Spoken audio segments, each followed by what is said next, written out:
Good morning, everyone. Where are we? We're at 10 o'clock now. I'd like to take the opportunity to welcome you all to this joint meeting between the Children and Families Scrutiny Committee and the Adults and Health Committee. My name is Councillor Lee Redmond, for those of you that don't know. I see that the camera's not working in the room. Could we just, or at least I don't appear to be, so I can hear but can't see. So just to introduce myself, my name is Councillor Lee Redmond. I'm lucky enough to be the chair of the Children and Families Scrutiny Committee. I've got next to me, Councillor Slocum. Would you like to introduce yourself, Jill? Good morning, everyone. Councillor Jill Slocum, for those who don't know me. I provided the biscuits today. Thank you.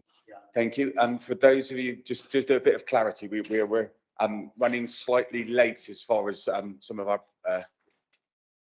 items at the moment, so we'll just take a couple of seconds just to settle down. I think what would probably be helpful to do is to settle.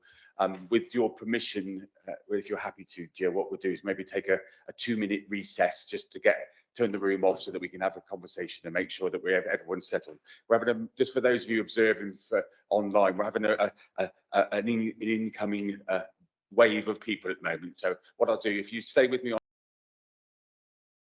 just to explain that I did start the meeting, but one of the points that we had, because we're in a different venue today, a number of people were, shall we say, prompt coming into the room. The result was there was a bit of a kerfuffle at this end, so I took the opportunity to pause it for a second to allow people to come in and get themselves settled.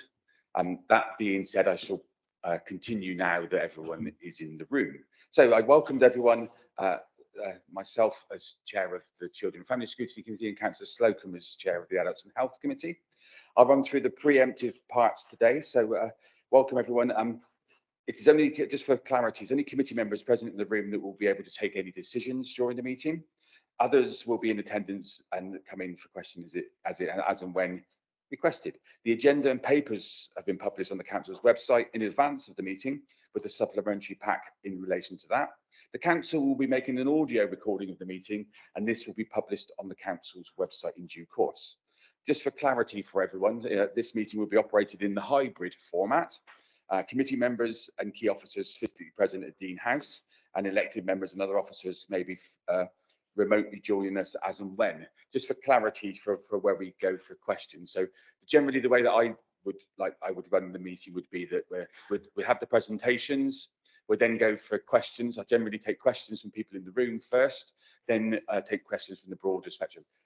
Both myself and the chair of the Adults and Health Committee are quite inclusive, and we welcome questions from any members. However, when it comes to decisions, it's just if we have any complicated voting, which I don't foresee, but that's famous last words, then it'll just be committee members in the room that are invited to do that. Just for clarity, for those of you that haven't been to Children and Family Scrutiny Committee before, our committee is made up of some co-opted members, and we have one of those in the room with us today. So Toby, thank you for joining us. And they are mainly, they're education based, mainly governors or representatives of education bodies, and they're able to take part in the meeting. Generally, I'm quite inclusive in that they can ask general questions as well, because it's interesting to get a different perspective of people that came in. So just when it comes to, so again, the presentations, each of the three areas where we have a presentation, we will hope that the presentations will be concise. For most of the presentations, all of the presentations have been circulated, and all the members have had the opportunity to look at those. What I will ask for those presenting, that's all three of the presenting groups, if we could limit your presentation to 20-25 minutes, that will allow at least the similar length of time for any questions from members, because the three topics today are really interesting, and I think if anything, that more than anything, we will as a committee learn something from today. I think the three topics would be really, and in some cases quite pivotal and timely, so those are there. So what I will ask, if you can raise your hand when towards the end of the presentation to give me a chance to get a list of who wants to ask questions, and same virtually for those that will ask questions. Can I ask people to only speak when at the chair's request, and if you could be helpful and say your name and who or what you represent at the time when you speak, it does help for the record of things. The important part will be to keep the microphones off during the meeting, and I'm one of the rare chairs that will say, if you want to keep your cameras on at any time, those of you online, I'm happy for that to happen, because otherwise it's, when you're on a virtual world, sometimes you're talking to a blank screen. It's nice to see the odd face every now and again, because that makes it a little bit easier. If you need to, within the Teams app, if you're online, there is an opportunity for live captions. Okay, I think that's everything covered there. Thank you. So we'll go to item 1 of our agenda is apologies for absence. Fiona. Thank you, Chair. We've received apologies from Councillor Surya Ujali, no substitute, Ruth Hobbs, who's one of the co-opted members, Joanne Simons, who is also a co-opted member, Councillor Andrew Govia, who's been substituted by Councillor Brian Smedley and is in the room, Councillor Jenny Snell, no substitute. Also, 2 committee members are online, joining online that I'm aware of, Councillor Tony Robbins and Councillor Graham Oakes, due to various issues. Thank you for that. Are there any other apologies that I'm not aware of? Just a little moan then to we've been asking for a joint committee.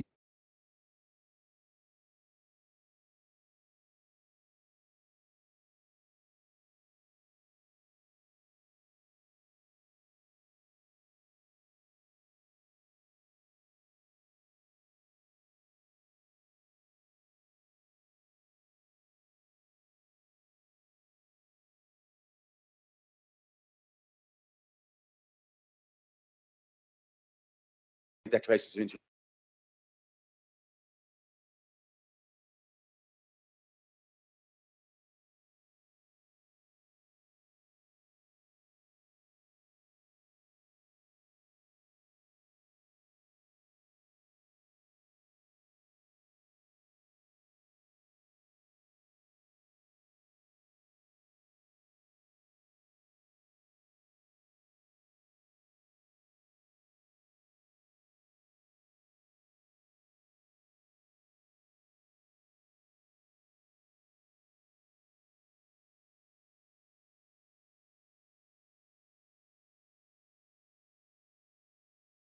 For taking long to come in.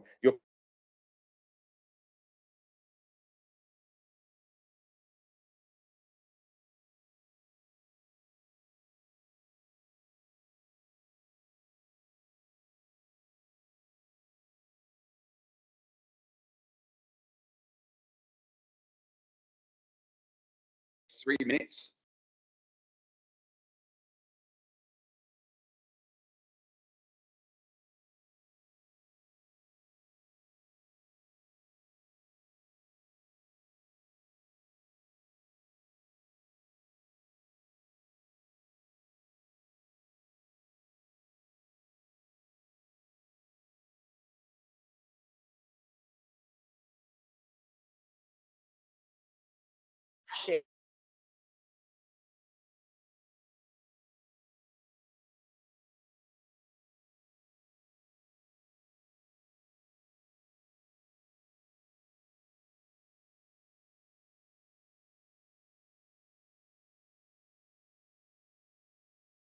Actual and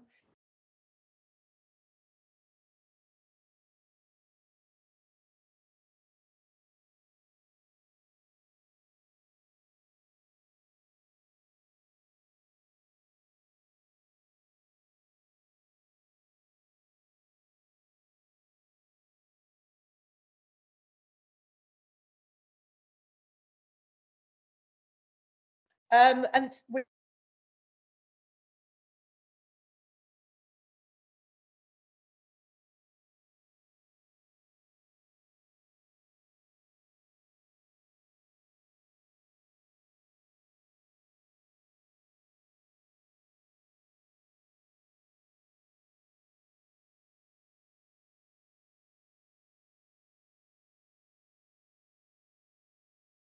twenty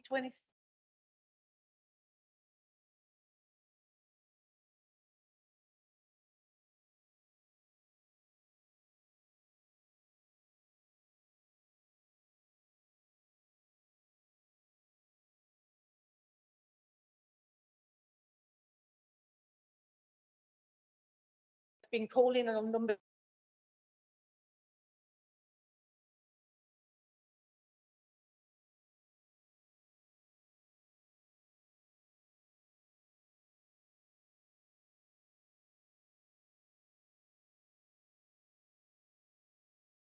Because dental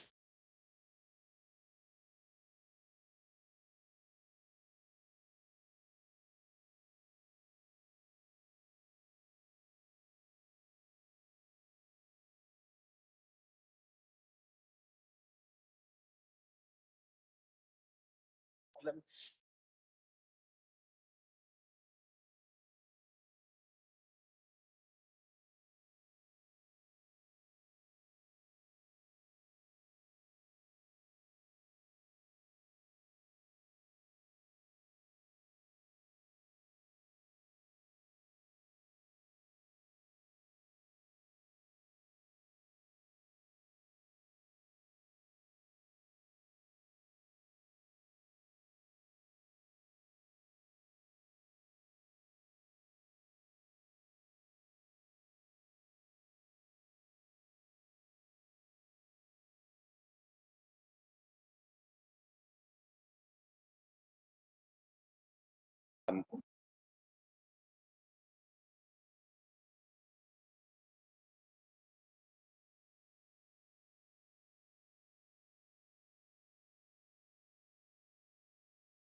You just have a quick cover of the points here, but it'll be a written response to the question.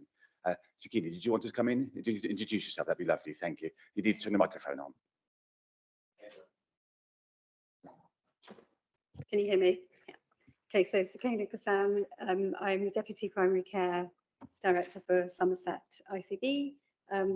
So we have covered dental at the previous committee, and we did cover part of this question. In fact, we covered both parts of this question previously. We're drafting a response. We did get the question quite late. So there will be a formal written response. In terms of immediate access for urgent dental care, you do not need to go on www.nhs.uk. We have recently just renegotiated and contracted the urgent care pathway, and we've put some additional funding in for children's access. So if children and adults both have got an emergency, there is a triage pathway by dialing 111. I do agree that the situation isn't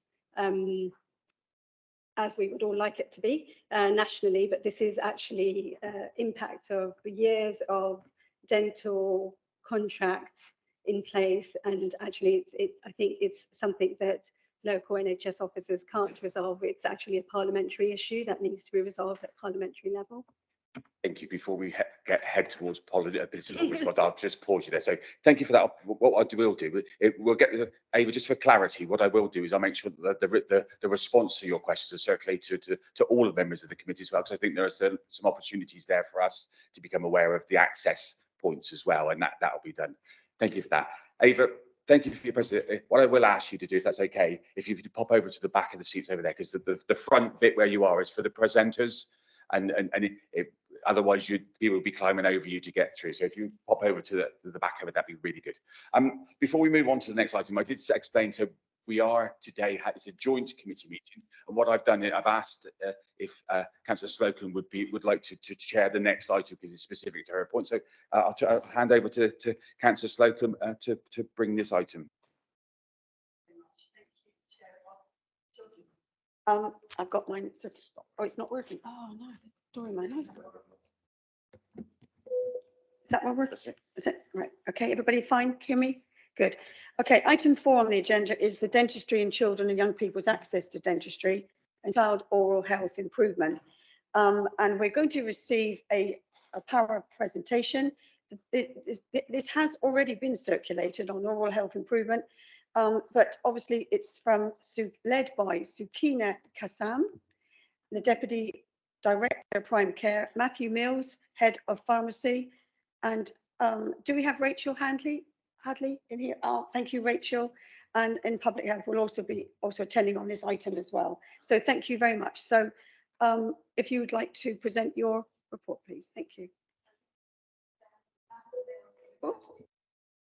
So Matt Mills is actually our head of pharmacy, optometry and dentistry, and is also a pharmacist by profession.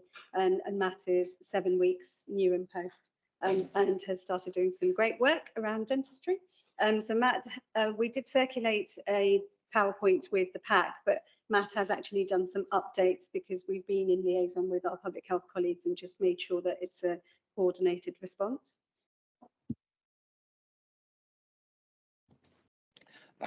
Thank you. Yeah, so if it's okay with the chair, I would like to share via the team the updated presentation. It doesn't. We haven't removed any information. We've added information in as additional information as we've made contact with colleagues, etc.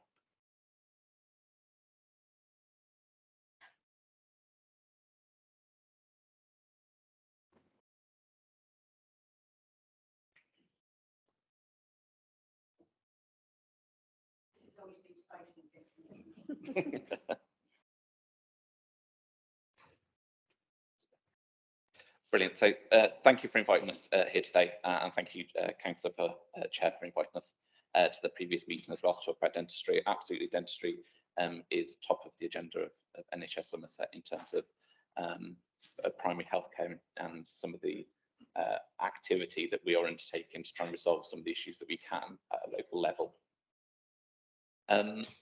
Little bit of background on NHS dentistry. So NHS England is formally responsible for the commissioning of dental services across England. In April 2023, the commissioning of dental services was delegated to local ICBs, including Somerset. Thank you. So the 7 ICBs in the southwest, we re-employed the team that were working in NHS England to provide the services and had the and were the subject matter experts into something called the Collaborative Commissioning Hub. So that expertise, that workforce wasn't lost. It has been retained in the southwest, but is now working on behalf of the joint working of the 7 ICBs. Dental practices themselves are independent businesses. So we did cover this last time. We can't force dentists to provide services. There is a contract there that they can sign up to, but we can't impel dentists to provide the services. Many also offer private dentistry, as we know, and they employ their own staff. They have to pay their own staff costs and their own premises costs as well. The terms and the structure of the contract are set by national negotiations, so between the Department of Health and Social Care, NHS England, and the representative bodies for dentistry in England. They are currently undergoing some form of negotiation at the moment. We're expecting an update shortly. However, that was also shortly due back in June. So we are still waiting for that update and some additional guidance around improving dental access recovery. I think it's fair to say that there is widespread dissatisfaction within the dental community around the structure and remuneration under the contract. I'll put in a little bit here just around a bit of a reminder, not that we all need one, in terms of the impact of COVID-19 on dental services. So in March 2020, face-to-face dentistry was essentially closed to patients, and only dental emergencies were able to be seen face-to-face, where advice, guidance and some prescriptions were given at a distance. And that didn't return to full normal service until July of 2022. So there was a 2-year period, 2 years and 3-month period, where dentistry wasn't open for business in the way that it had previously been, and we would like it to be going forward. When I read the slides, it said July 2023. Is that to say? Was this an update? Yes, it is. Yeah. We haven't got the updated slide, so apologies for that. Don't worry. So that's great. But thank you for being diligent on that, looking at that. Great. Yes, thank you. Yeah, the 2022 is the corrected value. We've included this slide just to give a bit of an understanding in terms of the ICS, so the integrated care system, and the different work streams that we have currently going on around dentistry. So we have prevention and public oral health. So that's both in NHS and also with our colleagues, Rachel, and colleagues in the local authority. We have routine dental care, urgent dental care, community dental services, and secondary dental care. And then throughout all of that is an element of developing the dental workforce within Somerset, bringing dentists in, making sure that dentists want to stay here and work within the NHS. So we've got some here around prevention and public oral health. I may pass over, if that's okay, to Rachel to provide an update on prevention and public oral health. Thank you, Matt. Yes, Rachel Handley here, consultant in public health. I'm also, Do you bring the microphone right close to you? Thank you so much. can you hear me all right? Great. So I'm also standing in for Patsy Temple today, who I think usually comes to children's scrutiny. And we're keeping you on your toes. So this is the summary of the briefing paper that you will have also received in your pack. And just thank you also to Ava for your question and mentioning about how important children are. And I think public health is always about prevention and catching things as early as possible. So most of our focus is on early years. And so we have some funding from NHS England, and through that we commission Roderick's Dental Partners to provide an oral health improvement service. And part of that includes fluoride varnish scheme for early years. And some of that is more community outreach for targeted groups, for example, displaced children who we know are at high risk of having dental cavities. We also have the supervised toothbrushing program as part of that through early years settings. And we're still developing a workforce package with children and adult services. And some of that is also trying to look at particular groups, for example, homeless, that are really underserved around dental care. So, oh, thank you, very smooth. So also part of the public health work is to understand, well, what are the issues and where are our biggest problems? So looking at the survey that we commission, and we're also developing a more joined up approach. I think it's a really brilliant opportunity now, having dental services within the Integrated Care Board as a system for Somerset, to join up with our Healthy Child programme, which is delivered in-house from public health and includes health visitors and public health nursing. So being able to bring those oral health messages out to families as well as part of the Healthy Child checks. So any other questions, happy to take them later, but that was a quick summary. Thank you. Thank you.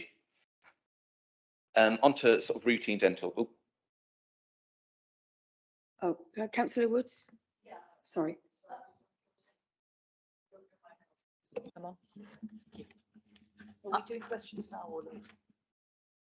We were going to wait until afterwards, I thought, but you know, is it something really urgent you need to ask? Well, I can ask it in afterwards if you like, but I could hardly hear that presentation. So there was a question regarding the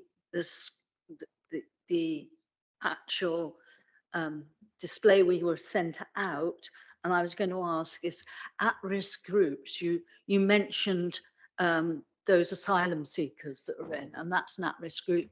But we have a number of at-risk groups in our rural areas that are not near a dentist. I wonder how they're being covered. And I don't mind the answer after. Yeah, I think we'll have the answer. I think you just carry on with the presentation, and what we'll do is we'll gather the questions up afterwards, so we've got some sort of organisation. Thank you.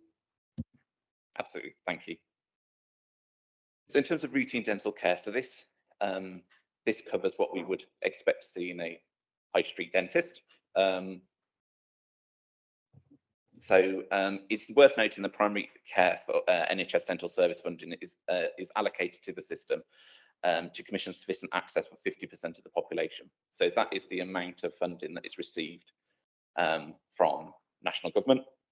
So we include that in there just as an aid memoir, really, in terms of that, whilst we would like everybody to be able to access dental care, and we talk about wanting everybody to access dental care, that currently we're only funded to 50%. So as of, I provided the latest information from August 2023, which explains the number of UDAs or units of dental activity that we commission across Somerset. So that's 846,914 UDAs, which with a total budget of just over £24 million. So that equates to an average UDA, unit of dental activity value, of £28.69. So I'll just ask you just to hold that value in your head, because I'll explain a little bit more about UDAs in a second. We have further 4 practices in Somerset contracted to provide orthodontic dental services, so things like braces, retainers, etc. And NHS Somerset, we've recently completed a pilot, and we're just going into the review phase of that pilot for something called child-friendly practices. So the aim is to enable children who are unable or unwilling to access dental services due to complex behavioural needs, anxiety, etc., to be treated in a community setting, so not having to go into hospital, not having to go into a general anaesthetic. And that is done by providing additional training to the team, additional equipment to the team, and ensuring that the children's health needs can be met within the community. So that was undertaken in Cheddar. So that was the pilot site that we had in Somerset. It was a pilot that was a number of areas across the southwest, and as I said, we're just in that review phase at the moment to see what impact that had on children's services and how that can be potentially rolled out wider. So this table was circulated in the original pack. So this explains the funding mechanism for primary dental services. So the number of UDAs down the side shows the payment that is received at each level, or the number of UDAs which then can be equated to a payment at each level. So for a band 1, so that's the normal sort of checkup or initial consultation with the dentist. So that can include an examination, a diagnosis, which could include x-rays, advice, scale, polish, preventative care, such as fluoride varnish or fissure sealants. And for that, the dentists are paid 1 UDA, or £28.69 on average across Somerset. I don't know what the feeling is in the room, but I don't necessarily feel that that is an adequate level of recompense, particularly with the challenges that we've got around energy bills, workforce bills, etc. that we have at the moment. It's a struggle economically, and we are seeing that have an impact on our services. And we do feel this is one of the reasons that dentists are turning away from NHS services. So we then have there the different layers, so 2A, 2B, 2C, and the incremental number of UDAs that are paid. And there is also an emergency care element, which is a band 4, which pays at 1.2 UDAs. So that could be for pain relief or temporary fillings. Due to the fact that we have had a declining primary care dental service within Somerset in terms of the number of providers and the number of contracts that we hold, we have a contract with a company called Smile Dental Triage, which is support patients with advice and appointment booking for emergency or urgent dental treatment. So this is accessing Somerset by ringing the NHS 111 via the 111 number, and then following the options for dental care.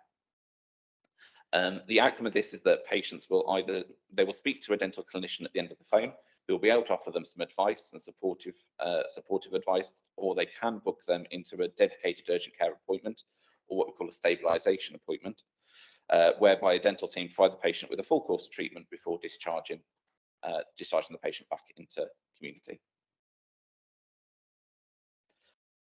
Briefly, we also have community dental services. So these are, again, commissioned by NHS England and the contract being taken over by NHS Somerset. So they provide a range of community dental services to patients in Somerset from a range of sites. They provide special care dentistry, particularly for individuals who have physical, sensory, intellectual, mental, medical, emotional, social impairment or disability. And it says here, or more often a combination of each of those factors. They offer everything from routine checkups and treatment, and even in some cases, low acuity oral surgery. So some of the examples of the patients that can access these services are people suffering from anxiety or extreme phobia of dental treatment, people with learning disabilities or autism, patients with physical disabilities, people suffering dementia, patients requiring bariatric equipment, people undergoing chemotherapy, and some homeless people as well. This isn't an open access, so patients have to be referred into this service, and there are a number of examples there of the types of people that can refer into the community dental services. We then also have secondary dental care, so Somerset NHS Foundation Trust. They provide a range of secondary care services, including oral and maxillofacial surgery, orthodontics, and restorative dentistry. It is worth saying there that secondary care has been impacted by the pandemic, as all services, all NHS services have been impacted. And so this has meant that some clinics have reduced in their frequency, the capacity is reduced, and we are aware that there is an increase in waitlist size for some treatments and some elective recovery plans. We have then included a list of service development opportunities. So this is where we have had conversations with our secondary care colleagues, our local authority colleagues, our public health colleagues, within the local dental committee, within the local dental network, within the managed clinical networks. We've had conversations with various representatives of each of those.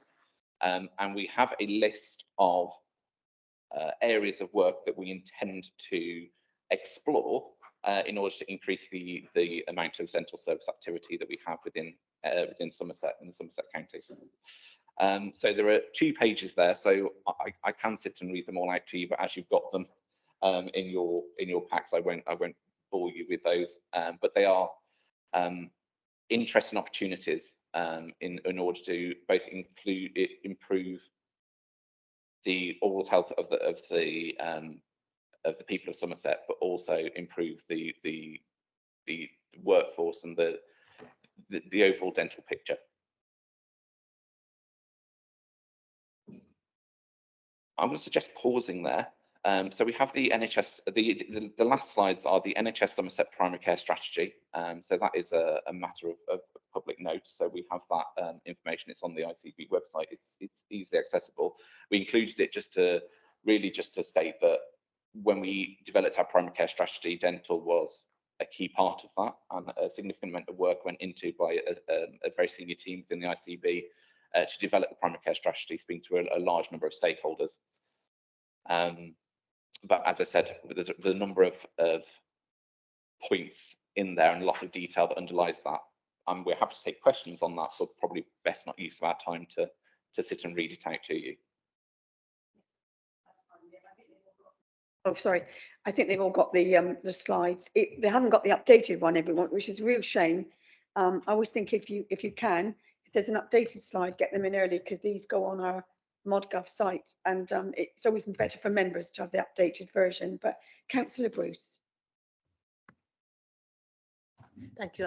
I'm happy to wait for a response first to Councillor Wood's question if you want.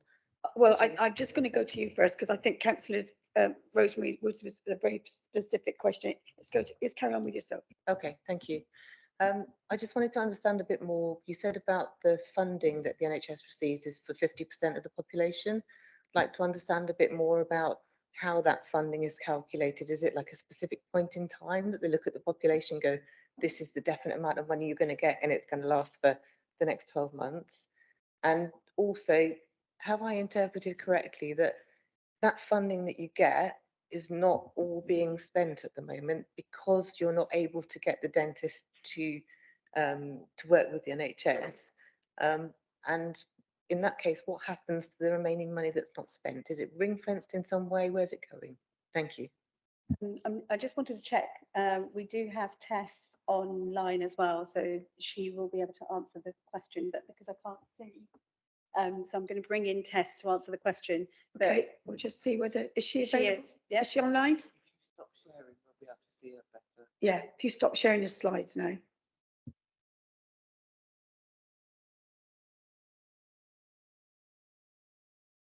So Tess is our specialist knowledge person. She's from the Collaborative Commissioning Hub, which we spoke about, and is our resource that helps with our commissioning and work around dental. I think Matthew Jarrett is also online, who's our consultative restorative clinician, and is actually Somerset based as well, and he's our clinical network chair and has also got a national position for dental. We've met before. Welcome, very welcome. Nice to see you again. Okay, could Tess, could you answer that question then, please? So, hello everybody. So as Sakina said, so I'm Tessa Fielding. I'm a programme manager, formerly from NHS England, but now working within the Collaborative Commissioning Hub. So I take care of contract management, if you like, for primary, secondary, community dental contracts across Devon, Cornwall, Somerset and Dorset. So that's my background. So the question I think was around the 50% of the population, and does that fluctuate? In answer to that, I genuinely don't know, and I would need to go and find that answer to that question to see whether it's actually set differently. But if in essence the budget is set according to what we have as commissioned activity as at the 1st of April. So from the 1st of April each year, we have an allocation of money that is set according to what contracts we have already in place and that are already commissioned.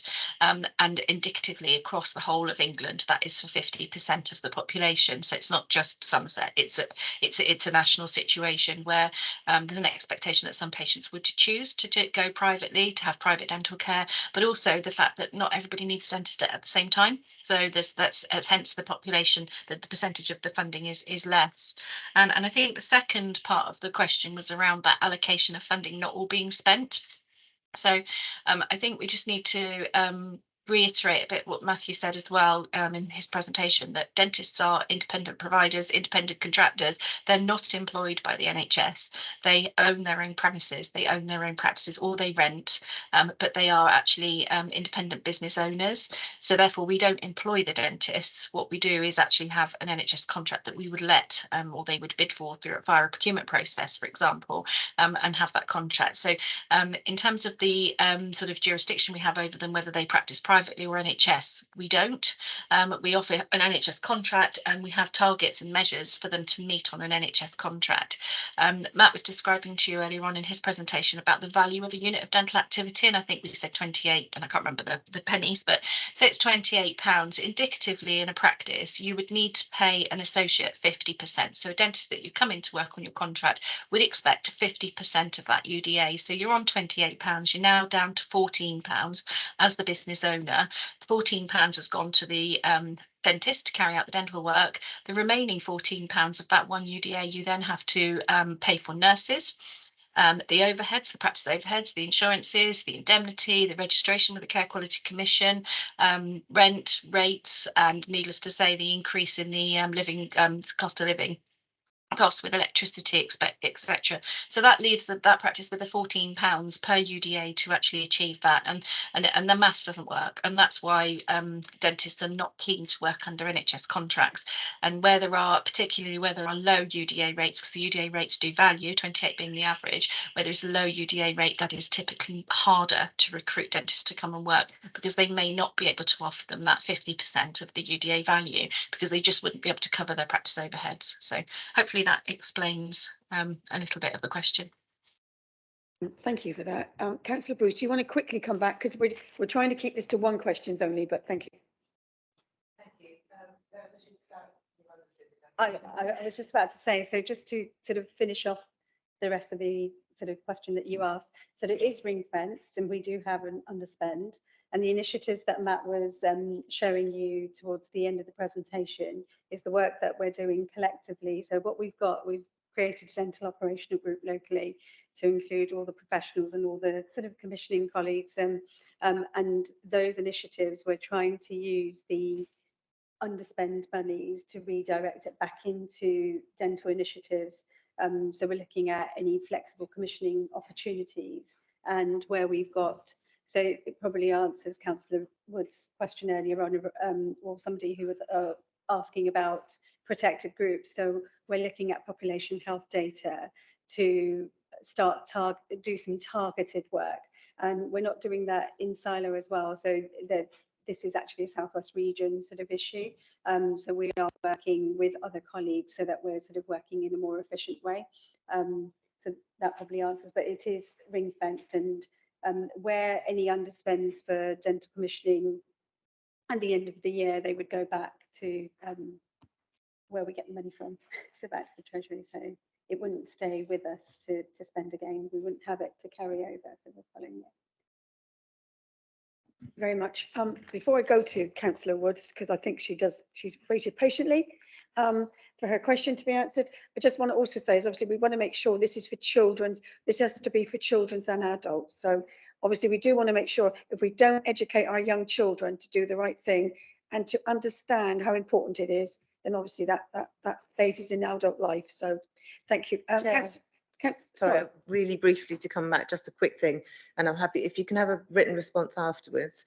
Where can I access the data about that funding for the previous years and also the population calculations? That'd be really useful. Thank you. I'll leave that for you to sort out after. Tessa can answer. Oh, Tessa, do you have the answer? No. Yes, I do. Yeah, so there is the National Dental Statistics. It's an open document that's on the internet. If you just actually just tap in National Dental Statistics, it will tell you all of the data that you're looking for in that previous question.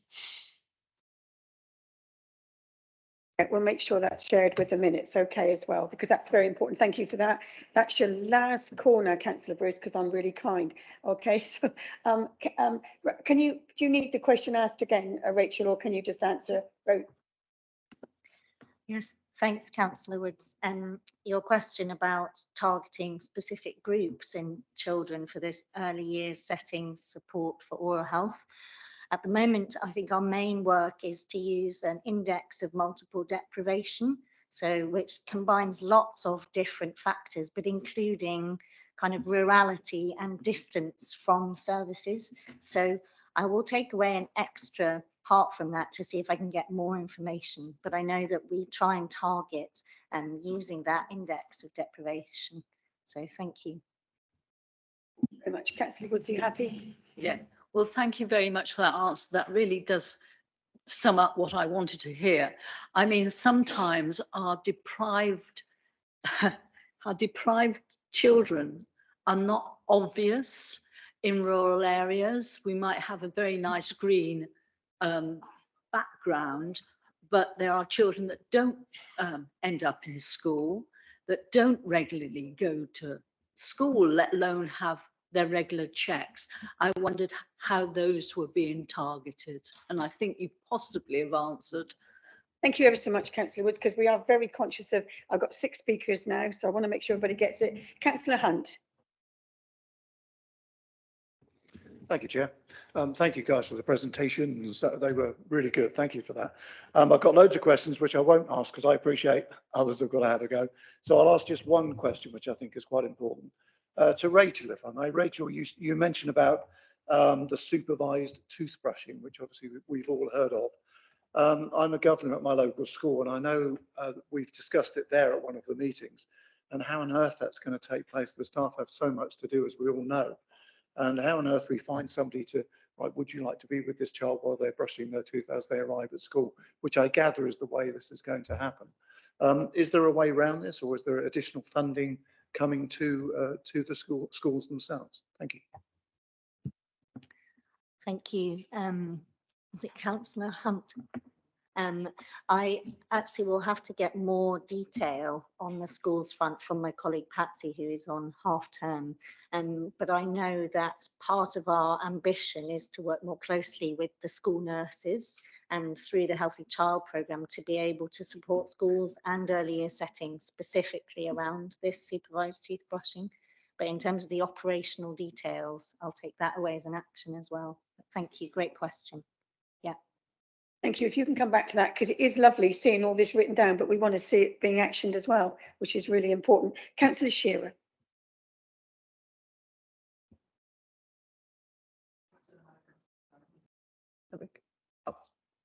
You can hear me now, can't you? Thank you. Lovely. Thanks so much. Yeah, Councillor Shearer, and thank you for all the presentations. They're really good. 2 quite quick questions, if I may. I was very interested to hear about the Cheddar trial of the children-friendly activities. So I was just wondering if you can either now or later help us understand what the progress is on that trials and the outcome. I wasn't sure if that was something you were doing in the middle of or finished. I think that was mentioned.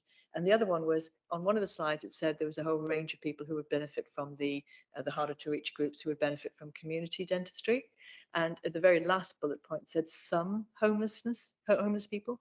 And I just wondered, how do you work out which ones? What do you mean by some as opposed to all the others implied all? Sakina, or is, oh no, sorry, Tess, I think she's coming in first. That's what I was trying to say is that actually Tess was able to answer the tail end of the last question as well.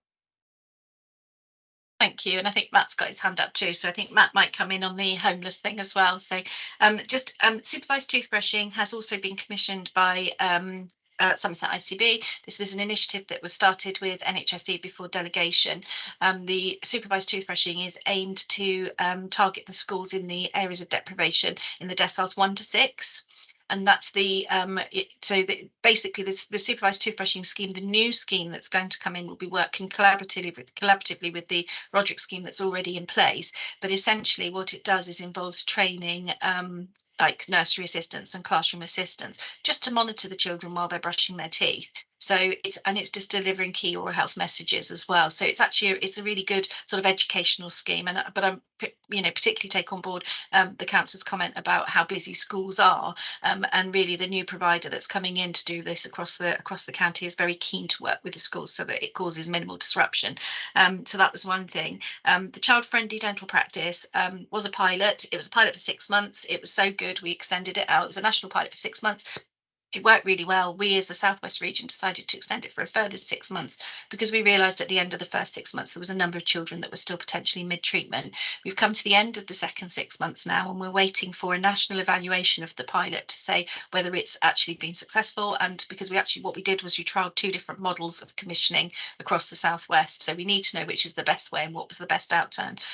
That said, we've agreed Sakina's agreed some additional funding for the Cheddar practice to continue to finish off the children that were under treatment at the end of the second round of the 6 months, which is really good news. So those children will be completed. But I'll pause because I think Matt might come in on the homeless and the community dental services. We just lost your visual, but we can hear you perfectly. So it'd be Okay. lovely when we can see you as well, but don't worry, we can hear you perfectly. Carry on, Matt. Thank you for that, Tez. Thank you. Yeah, so sorry, I'm in and out a little bit, and I've got a bit of a cold, so apologies everybody. But going back, the child-friendly dental practices, I think the feedback is really important to understand, because I think when we do get the national feedback, we can then implement what things have worked well to things that haven't worked so well. And in the region, there were some things that I think we could have improved on. I think one of the things that we can improve on is the triage, because we were triaging these children through a paediatric consultant, and in Somerset you haven't got a paediatric consultant because the nearest one is in Bristol. And one of the actions that I think we should really be looking at is developing a workforce where we can get paediatric consultant in region. And so we've independently asked a paediatric consultant to provide us with a review of paediatric services across the Southwest. And there are 3 letters, and we haven't seen the 3rd letter. We've seen the first 2, and from those 3 letters we will have a series of recommendations and actions. But I don't think it's rocket science to know that we actually need more workforce, and actually having a paediatric consultant will address some of those questions that I think the last councillor asked about the community dental services, because community dental services do provide paediatric services, but they're led by special care consultants, which is fine. But actually, if we want to develop our paediatric services and support our patients, we need then a consultant led by a paediatric consultant, develop training so that we can then recruit more people into region. Sakina and I have had these conversations, and we're looking at a meeting in the diaries linked with Dorset to look at how we can develop secondary care services. But it takes time, but I think that's a priority. Regarding the homeless, I'm assuming you're talking about children that are homeless. Can I just have a bit more clarity on it, because I wasn't sure what the question was regarding to the homeless. It was very kind of broad, because I think the slide that we saw had a number of items saying this category, this category, this category of person, and the very last bullet just said some homeless. Okay, fine. So I think what we know is that there are a number of homeless people out there. I don't know the percentage in Somerset, but in certainly other parts of the region, there are clearly high areas of homelessness, and those can't access NHS services. So part of our system is like looking at our urgent care and stabilisation services, but we're also working with our secure settings MCN to see how people coming out of a secure setting that often then are homeless can then be linked into dental services. And at the moment, we're looking at our stabilisation service, which across Somerset, I think is working well. And again, we're looking at feedback on that and how we can actually increase that. but it comes down to how we contract that, and Tess and the team are working on the best models to be able to provide the dentist the options to then deliver that at an effective way. So I think that I would hope that all homeless people could access treatment at some point, but it's probably through a stabilisation urgent care service at the moment, if I'm being honest. Thank you very much. Can I go to, thank you. Councillor Nicholson, please. Thank you very much, Madam Chairman. Just a brief remark initially. I'm really pleased to see the dental workforce beginning to regard itself as part of the SEND workforce, and welcome collaboration and the treatment of people with SEND by everybody as part of the population and not some special bit. So maybe this collaboration work through the SEND area improvement for SEND that's is Health Service Local Authority in schools. So maybe maybe that's already happening. If it's not, it would be good to see collaborative working there and sharing of skills, and an understanding that SEND is everybody's business, not specialist people's. So that was just an initial remark. I'm back to the question of children in various ways. It is a very public health and understandable view to take, we'll get the biggest bang for our bucks by going for deprived areas.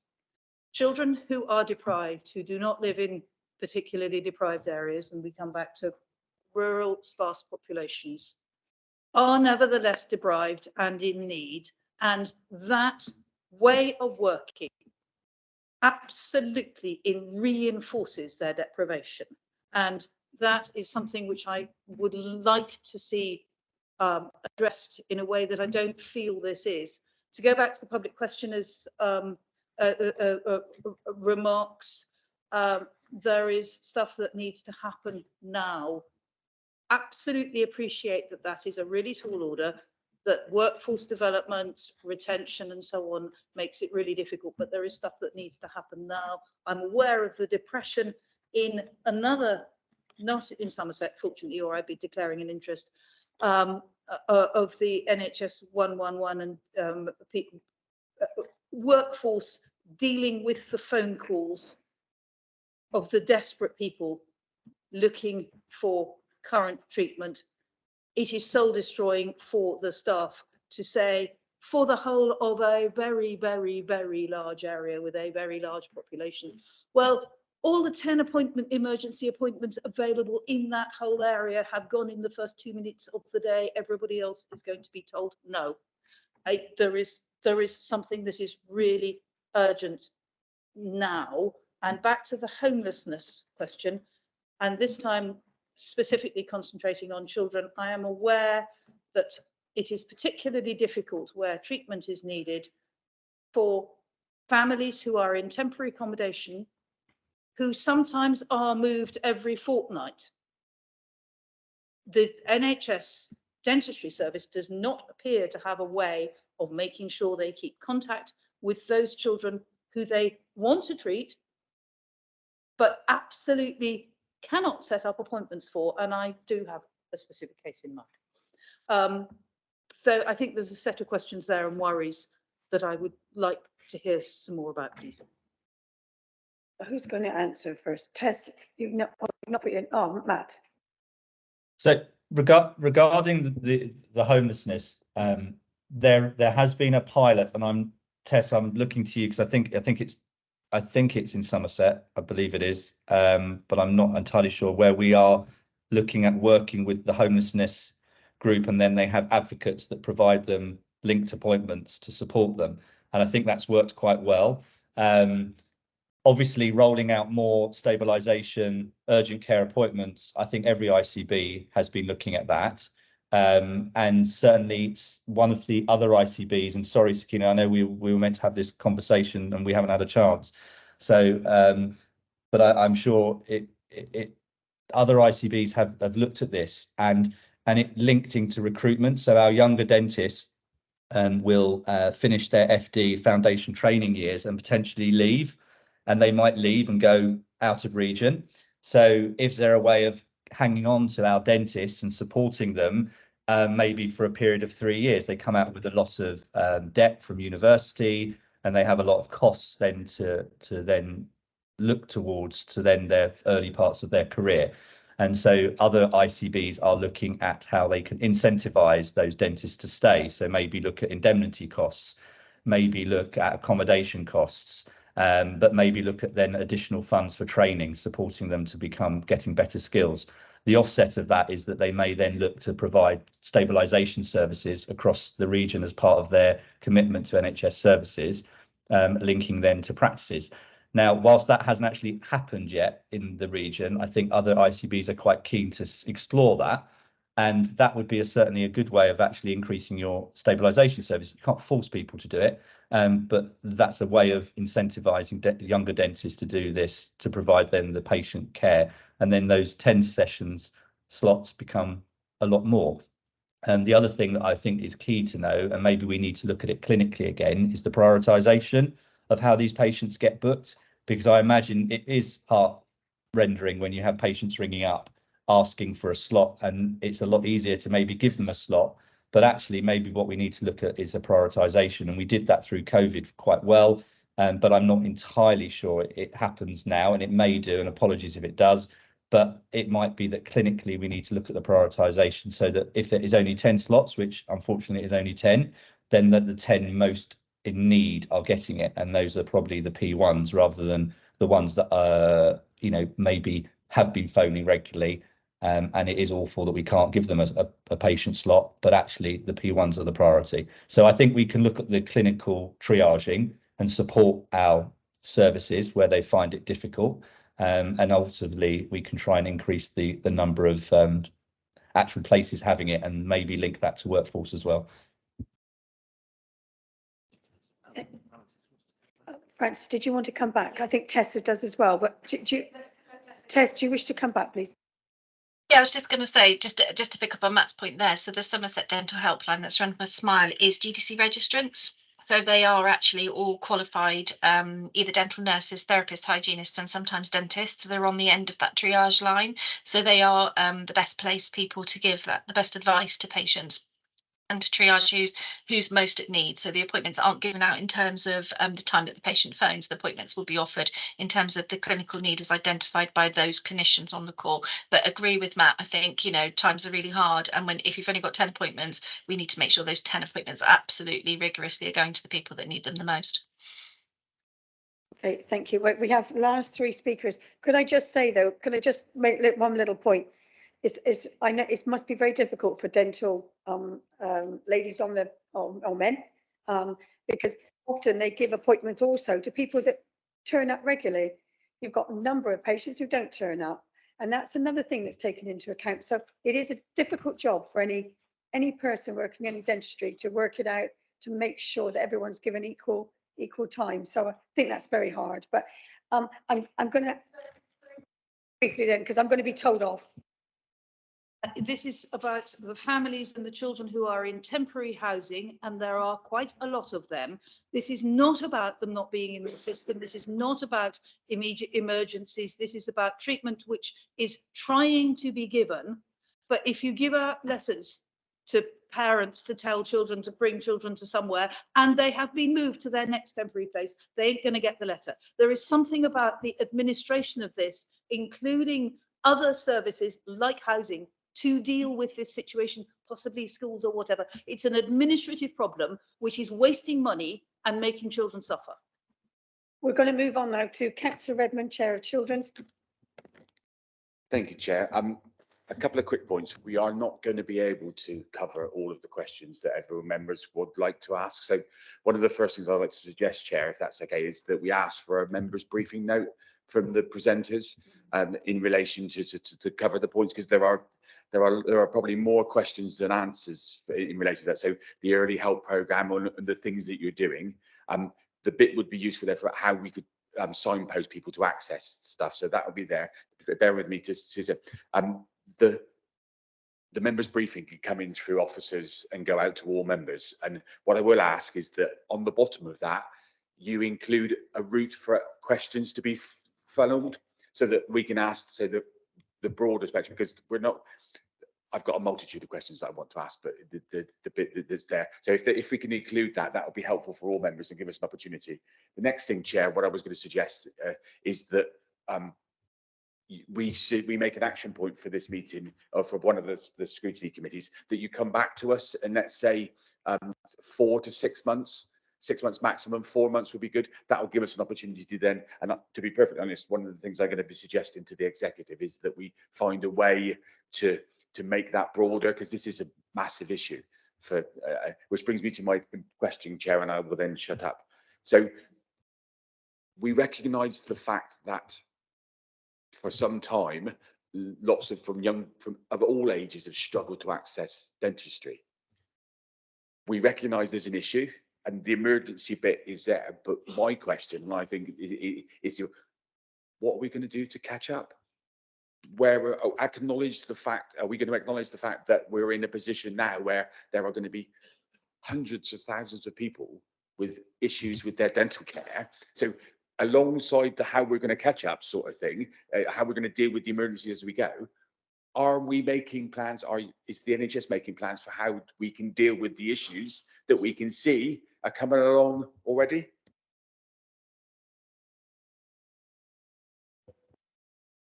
Matt, I think you've got your hand up. Thank you. Yes, so I can answer that question as well, hopefully, but the previous kind of discussion around feedback and coming back in 4 months, I think is a good thing.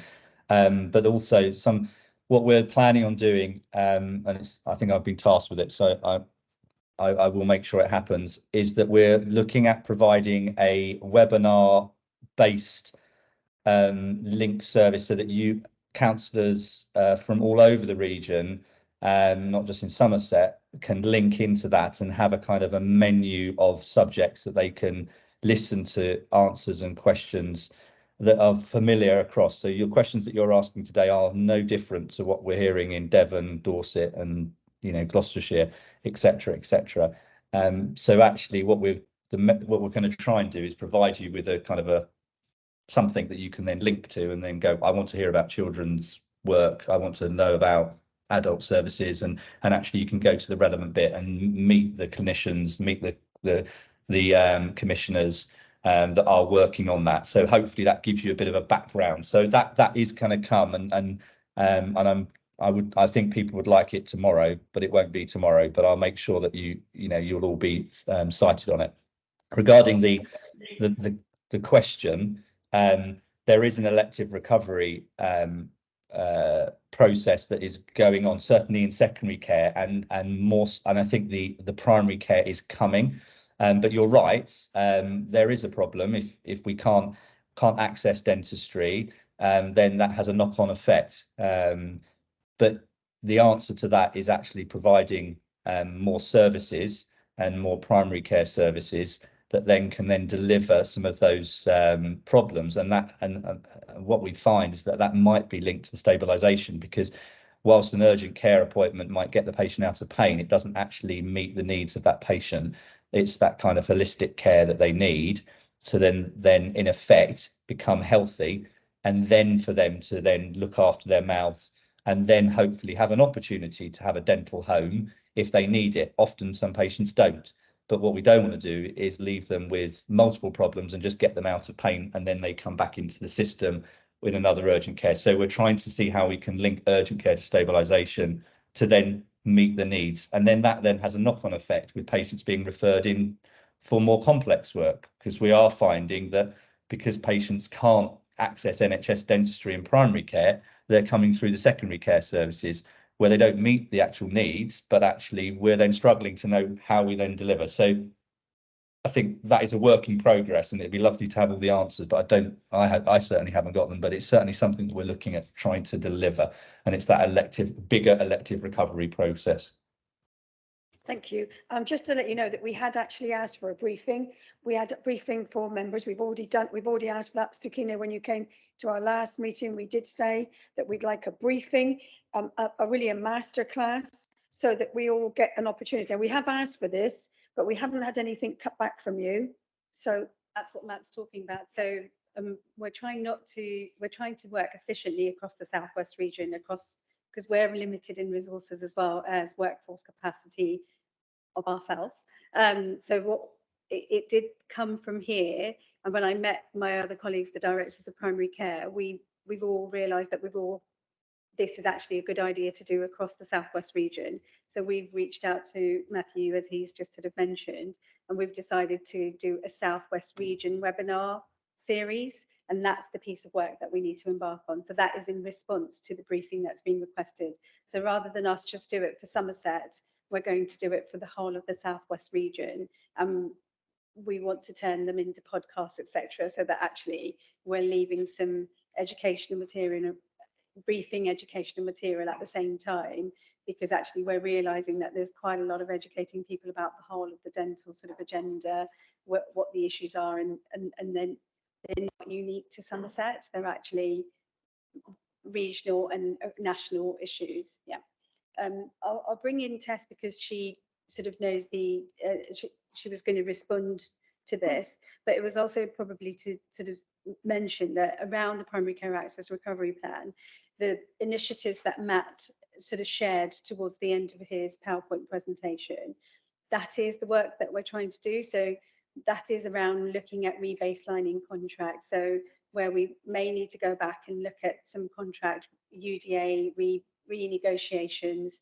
We are waiting for the national contract, which Matt also mentioned earlier, which we were expecting in June and imminently. We have had some flexible commissioning guidance that's come out, but I think that's where the opportunities of us being delegated as commissioners for dental commissioning, we have started working in a very different way. So where Tess would have probably been working with less support from local areas, we're actually working in a very different way, and actually that's evident from just the way we're presenting today as a team. There's a lot more focus in working in an integrated way with local authority colleagues, etc. And I did want to sort of come back to one of the queries that we had earlier on around the temporary housing. So this is a good example of actually, it's not about what is the NHS doing, is actually what do we need to do together with social care and the NHS, because is it the NHS's fault that those people are being moved around every 15 days? Actually, isn't this a question around how do we make sure that people aren't getting moved around 15 days? Or how do we work with those teams that might be managing that? Because actually, you know, there is a bit of a question, should the NHS be responding to areas of the system where we should be working in a more coordinated way? I think, Councillor, please, I do get your passion because I feel it as well. But I have to say, I think this is all about shared data. This is all about collaborative working. This could be another 3 hours. So I think, but thank you. I think we are working, and I think the point I'm making is as actually working as an integrated care system. It's not just the healthcare system, it's the whole system, and actually that is where the advantage is of having delegated dental commissioning within our integrated system, because we can work with our care colleagues. I'm going to just move quickly on, and because I think Tess has been really great today, answering many questions, and Matt, so thank you. There's I'm going to ask a question, and I've got one more speaker, and that's it then, because we need to move on. And I think what we'll do is after that, we'll have a 5-minute break, if that's okay, for comfort break, because you're probably desperately needing it. The one thing I wanted to ask was, I thought was really funny wording, maybe it's my sense of humour, the pull factors. What exactly does that mean? In your slides, you kept talking about the pull factors. Anybody know? Was it just to see who got the prize, who noticed it, or what?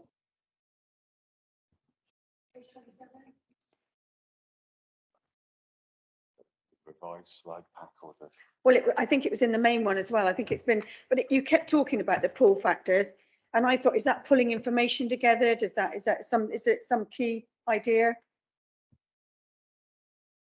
Don't worry, listen, when you come back to us, because I'm going to go on to the next speaker, and then I'll come back to you. Can I go to Councillor Tessa Munt, please? Thank you. I have one fact-checking question before I ask my main question. I want to make sure that Charlotte isn't bored during the meeting. And mine is a general and structural question, but I wondered, please, can I just check? There was the 7 Southwest ICBs come together and have commissioned the work from Roderick's Dental Partners. Is that correct? Do I understand that correctly? No, I can see shaking of heads. Can you explain to me exactly where Roderick's fits in, please?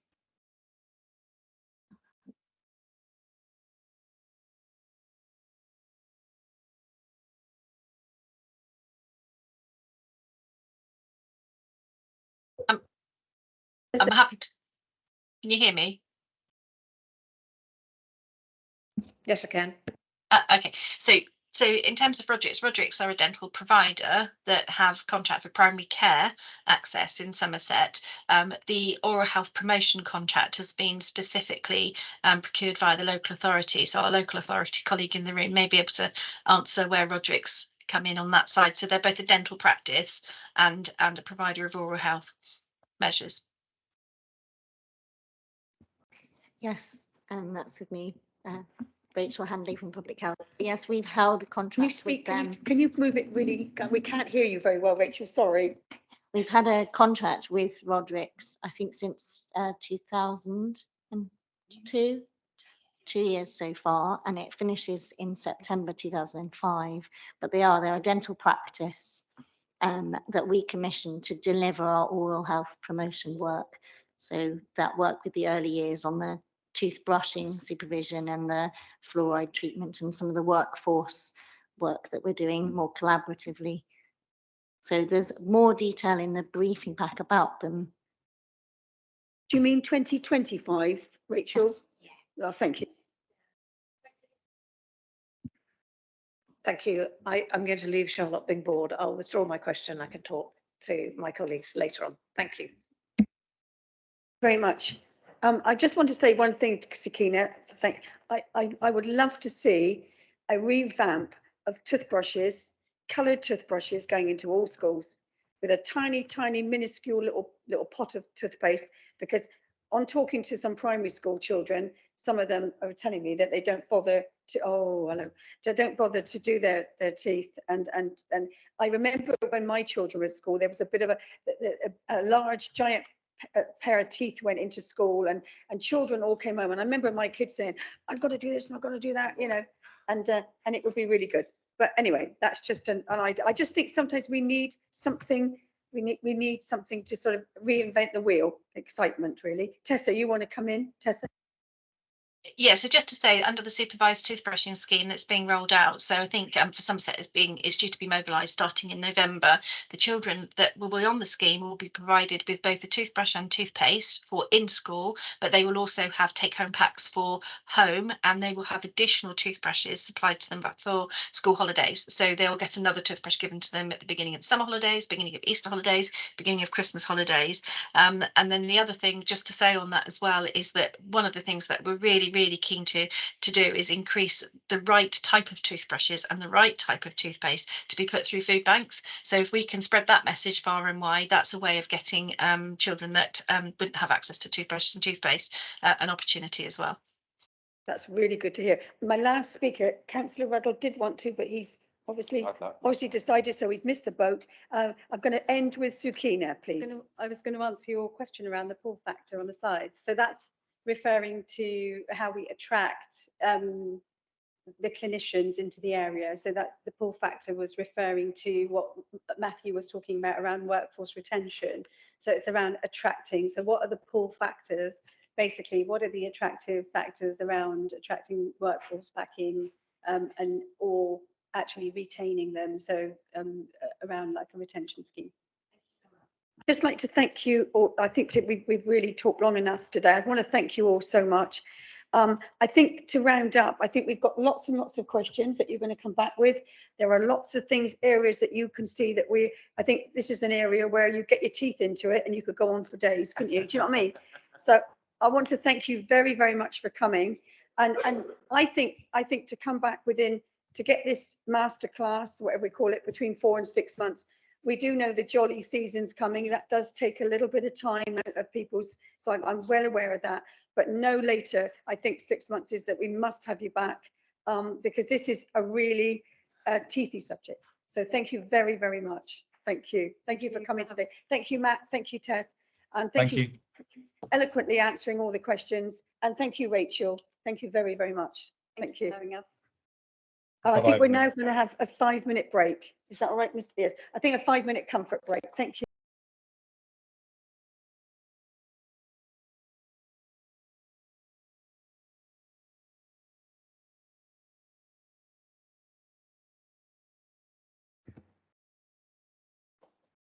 Okay, thank you, everyone. So while everyone's taking their seat, I'll just talk around the next item. Item 5 of our agenda is about preparing for adulthood.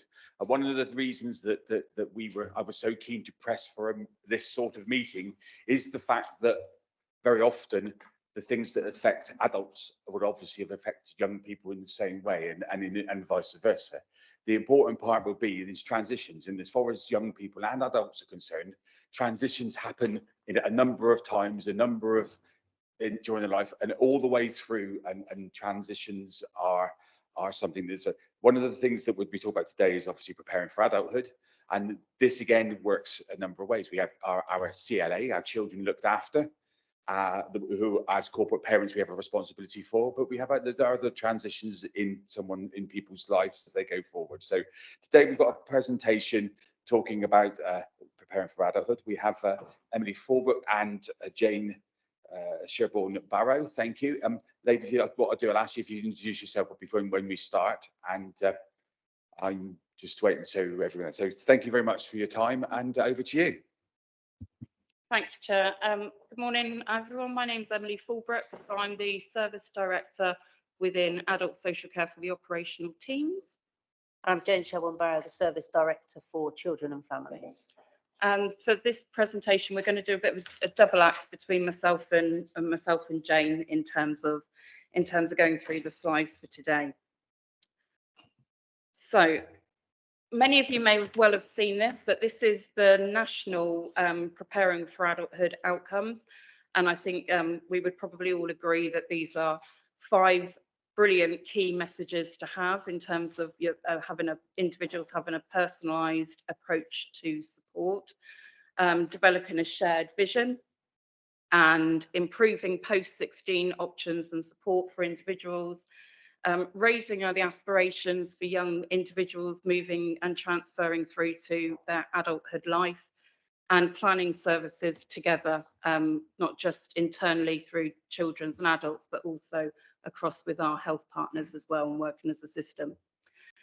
So as part of that, there are four main sort of approaches, which covers sort of employment, independent living, community inclusion, and health, in order for individuals to transition into adulthood successfully.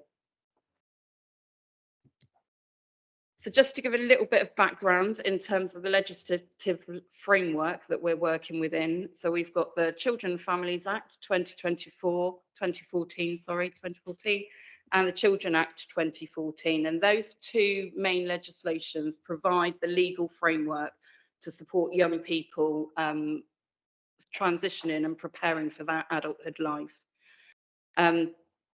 Included within this, we've also got the SEND Code of Practice 2015 and the NICE guidelines as well, which was published in 2016.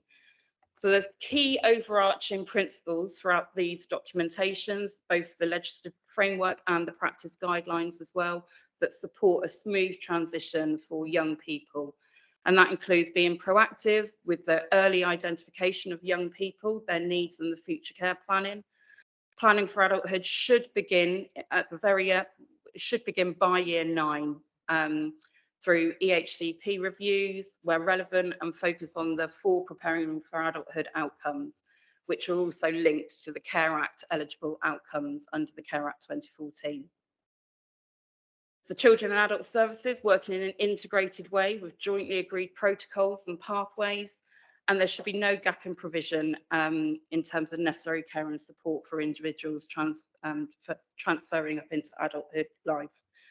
And transition planning should not be based on that rigid age threshold. So there shouldn't be that sort of cut-off point for individuals. So they're the key sort of principles, our overarching principles, which are shared across both adults and children's services. As Councillor Redmond has alluded to, we did have a joint scrutiny workshop back in October 2020.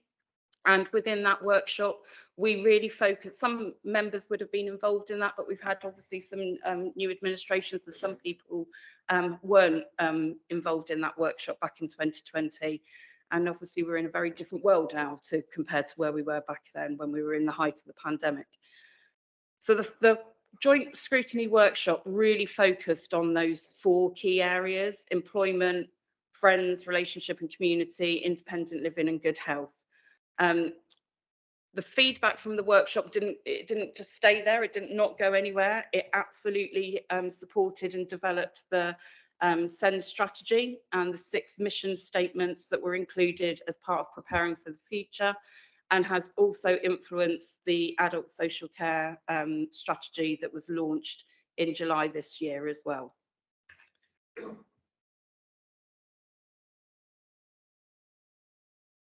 I'll feed it back as we go through the slides. We'll do some bit of update in terms of some of those outcomes that were coming from the workshop, but the sort of the key principles of the transition planning, which that workshop back in 2020 has influenced, is the key principles, the transition planning within the service improvement plan, and the transition arrangements aligns well with the adult social care strategy, which is all about prevention and early help, getting the right support at the right place at the right time, having a skilled, supported and flexible workforce, and being future focused as well. And as well as that, the key principles of transition planning and the service improvement also align well within the SEND strategy. And the 4 main key areas there are working together, getting help as early as possible, access to the right support and provision, and preparing for the future. So in terms of the SEND strategy, under the preparing for future side, there are 6 main mission statements that have came from the workshop, but have also been part of that co-production with our parent and carer family group as well, and include it's a service, a whole system approach. So in terms of the first one, we can see there in terms of the mission statement is supporting people to live the best life and achieve your goals. We will endeavour, evaluate and support the guidance available to you to develop so that you can plan for adulthood life as early as possible. And this includes if you need to transfer to adult services. So we've got lead members, lead mission owners within that, and that is Chloe Bubia, who is our service manager for the Preparing for Adulthood service, and Angela King, who is our strategic manager for neighbourhoods within adult social care. And at the moment, they're really looking at those pathways of support. Part of the restructure that took place within adult social care has really brought in and strengthened up that leadership area within our Preparing for Adulthood team. Another area within here is also about looking at supporting people to be as independent as you can be through work readiness and life skill programs, work with supported employment groups and key partners to improve the employment opportunities available to you. So what we have done there, and Julie Young supports this as part through our SEND team. So we're currently working collaboratively with a number of new supported internships across Somerset in a wide variety of sectors that started to be delivered in September.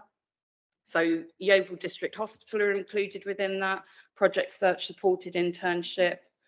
We've got the Palmer's Garden Centre in Trowbridge. We've got various other sort of internships across Somerset. Another mission statement is we will support you in your next steps, whether you choose to continue your education, take up employment or training after you leave school. So again, we are linked into the supported employment coordinators. So we've employed we have secured funding for 2 supported employment coordinators who have worked with our special schools to create a flight path into employment. and they look at plans and vocational profiles with identified young people from the age of year 9. And we've also created an image of the possibilities. So it's a family guide, imagine the possibilities. I can send you the link if that would be helpful, because it's not included within here for you to have a look through. We've also, as part of this, you and your family will be able to have support to be access to be healthy as you can be. This will be supported by local partnerships, including education, health, care, and the voluntary community, faith, and social enterprise sectors as well. So there's lots of activity that has taken place within there. There's just been a change of lead from the ICB, so it's no longer Will. Apologies, the slide hasn't been updated, so I'll let you know exactly who that is in terms of that lead role there. Another mission statement here is that we will have clear guidelines about career options available from year 7, and we will audit what's already available in schools, including where there are already work within the local community. We'll monitor effective careers, delivering using compass and careers benchmarking tools. So we're currently utilising the benchmarking at the moment. There is a careers hub in-house. We've got a careers hub in-house in Somerset to work to ensure our work and priorities are aligned, especially for our most disadvantaged and SEND young people. We're looking at having that continuous knowledge of Compass and Gatsby benchmarking process, and to be able to target the required interventions more rapidly. And we're working with our special schools and colleges to develop and implement a work readiness curriculum from year 7. And this is linked back into the Imagine the Possibilities Educators Guide. Another big part of the work that we're doing in terms of preparing for the future is looking at our housing strategies and working with individuals to understand what people need and want to enable them to live independently as possible, including that being in their own home, flat or shared living environments. We are currently working really closely with housing at the moment. So looking at a health needs assessment is underway with adult social care, public health and housing to support priority work on housing for young people, for young adults. It's important to recognise that whilst the vast majority of people can be accommodated and supported in general needs housing, albeit maybe with some major adaptations, adult social care have also begun to do some initial work with housing development colleagues regarding the development of specialist housing, although this is at quite an early stage at the moment.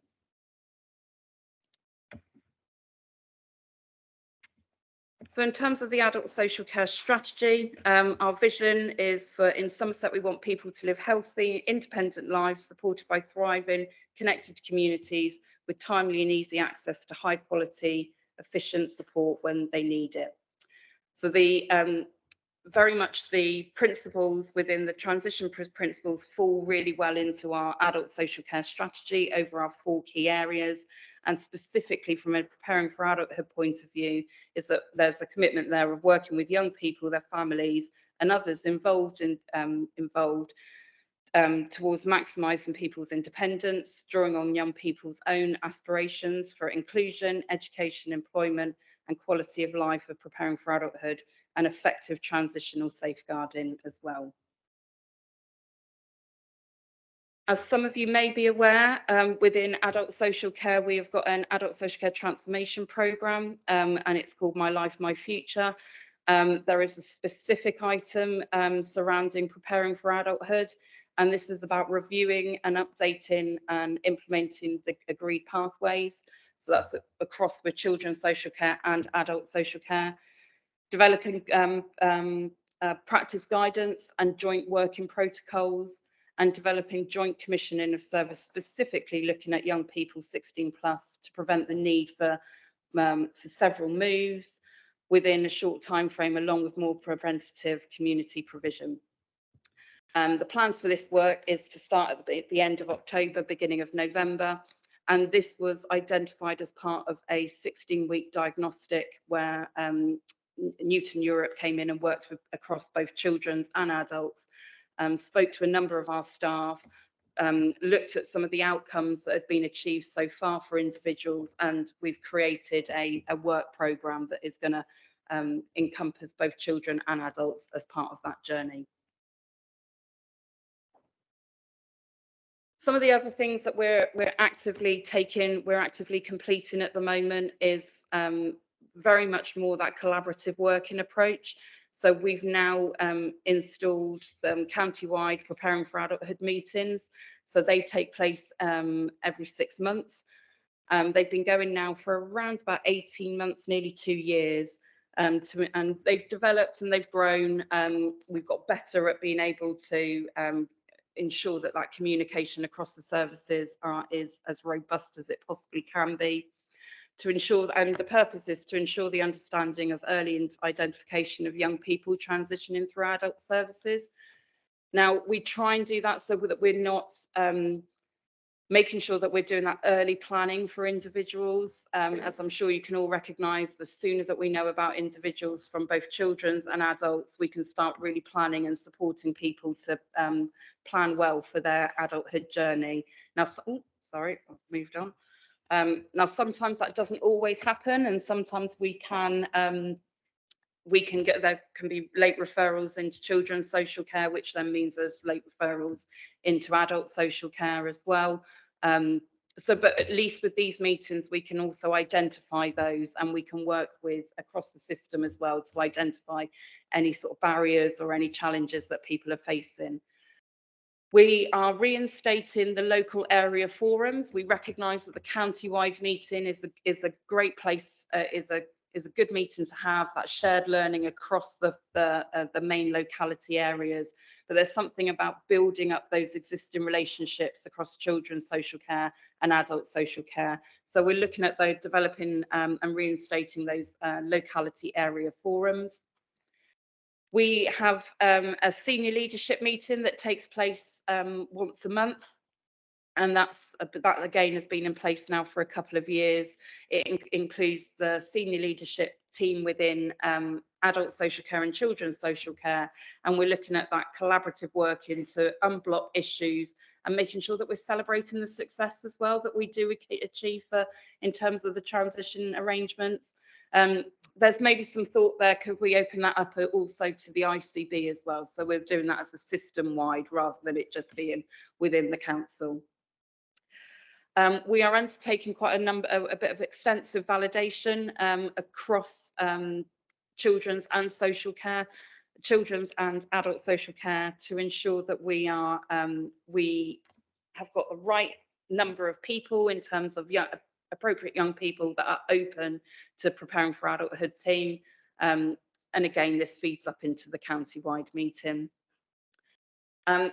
One of our challenges is surrounding the capacity of our workforce in both adults and children's services, ensuring that early referrals for children approaching transition age by children's services and enabling us to identify and plan for people transitioning through, and making sure that we have got that timely response does depend on the capacity of our workforce as well. And we know that there are gaps in both children's and adult services. So one of the work that we're going to be doing in terms of with the My Life, My Future is looking at that, navigating and reviewing all of our processes. They're quite complex at the moment and quite lengthy at times as well.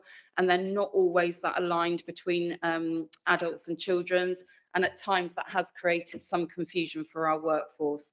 So we're looking at, and that's part of the work stream, is looking at reviewing those, making sure that we've got very clear pathways, and we're making it as easy as possible for our workforce to make sure that we're getting those early referrals in. And when we have got referrals in, that we're making sure that we're being updated continuously in terms of the young people transitioning through. So co-production to all of this is absolutely key. We have got really strong links in with the Somerset Carer Parent Forum. But what we are also looking at doing is restarting some of the coffee mornings and looking at those information sessions for parents and carers, and linking in with our parent carer events as well, so that we can have those really early conversations and gain the the viewpoints of individuals, making sure that whatever we're planning in terms of the services for both adults and children, that we're making sure that that's co-produced with individuals. And then touched on it already, but in terms of system working across the integrated care system to ensure effective working relationships and ensuring best support is in place to achieve the best possible outcomes for individuals across Sunset.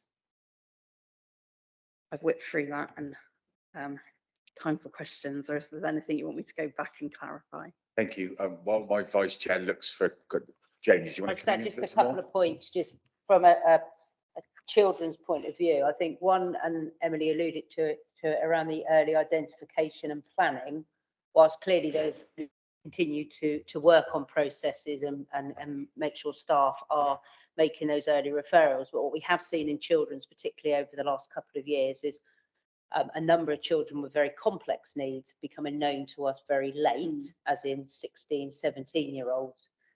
And they're not children that we've known from the age of 4 or 5, and they just haven't come into our care. They've come to our knowledge at that point. So what that does create is a number of issues around how well we know them and what assessments we've done to enable them that close work. And so I think that's an important point to make.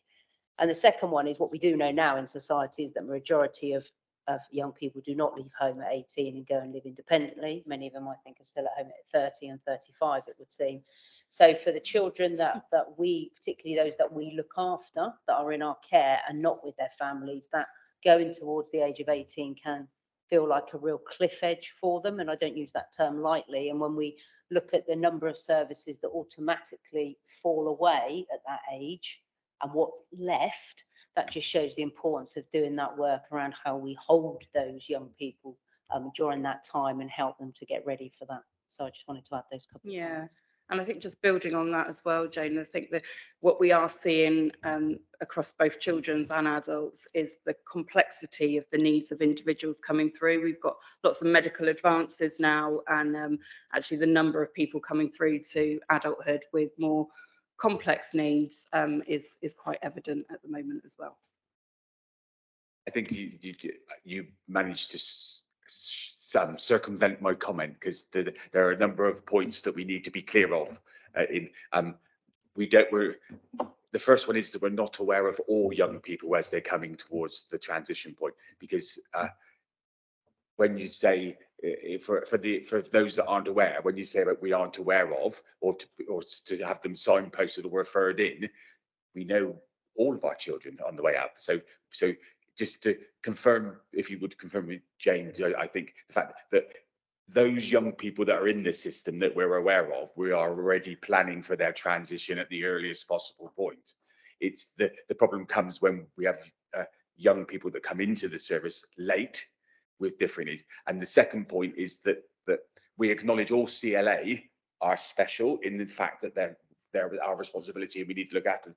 So, because it's not all children have detailed special education needs and disabilities. They're there, and we're working on, perhaps just if you want to add a bit about the care characteristic element as well, that might be, and then we'll take some questions. It's just to confirm that I'm right and just fill in some blank spaces. Yes, that is correct. So it's the ones that, yeah, we some children we have not known before and suddenly come to our attention and are literally almost given to us. You can have them. We're not going to look after them anymore. Often with very complex needs, haven't been in education for some time, and are presenting with needs that we then need to very quickly pull together a care package at a children's level, fully recognising at that point that isn't a package that will just go through with them. So we need to work very creatively together very quickly. And the fact that system wide, that's partners as well. And now that, we heard this morning, it was mentioned a couple of times about working better together. Those are things I know which are a priority that we've talked about, but the more that we can reiterate those points, that it's a partnership working rather than them and us, then that would be better. Off of soapbox, Councillor Potts Jones, Evie, please. Hi, thank you very much for putting this together. It's been really great today, and I'd like to see more of this if possible, please. I know you said it's a cliff edge and it's daunting for those that turn 18. It really is. to that jump, really want to find ways of making that smoother for the 16 to 18-year-olds. I'd like to see more in depth about this, my life, my future, the transformation, how we're developing and growing with this, and how our improved outcomes and how we're going to measure all of this. I know the chair and myself are really keen to be totally involved with it. I have noticed you've got a big focus on your future career, employment, education, and you also mentioned a lot of independence. But what I'm not seeing is the resilience, because with that independence versus inclusion, you're going to have that sense of resilience in there. And also you've put in these slides about delivering the right care, what you're looking for, but I haven't actually seen the word quality, and I want to see that we're delivering quality care, not just what we're told to by guidelines, please. Thank you. Do you want me to come back in there? So I welcome the opportunity as we move forward with the My Life, My Future surrounding preparing for adulthood. I think it would be really good to bring it back into either another joint one, or quite happy to come to both adults and the children scrutiny committee. You're absolutely right in terms of quality. I'll go back and reflect on this. Quality is absolutely key. It's not just about what is the availability. We also need to make sure that we've got the quality there as well. There's obviously different quality that is, so from an adult's point of view, we've got our CQC, and we can provide you in terms of, from a quality point of view, the work that we're doing in terms of with our providers and with the support options. So yeah, we can provide that as well. But as Jane has also said, is that cliff edge. I mean, that's an awful experience to be on a cliff edge as well, or families and individuals feeling like that. So, and that's in our gift to make sure that that doesn't happen.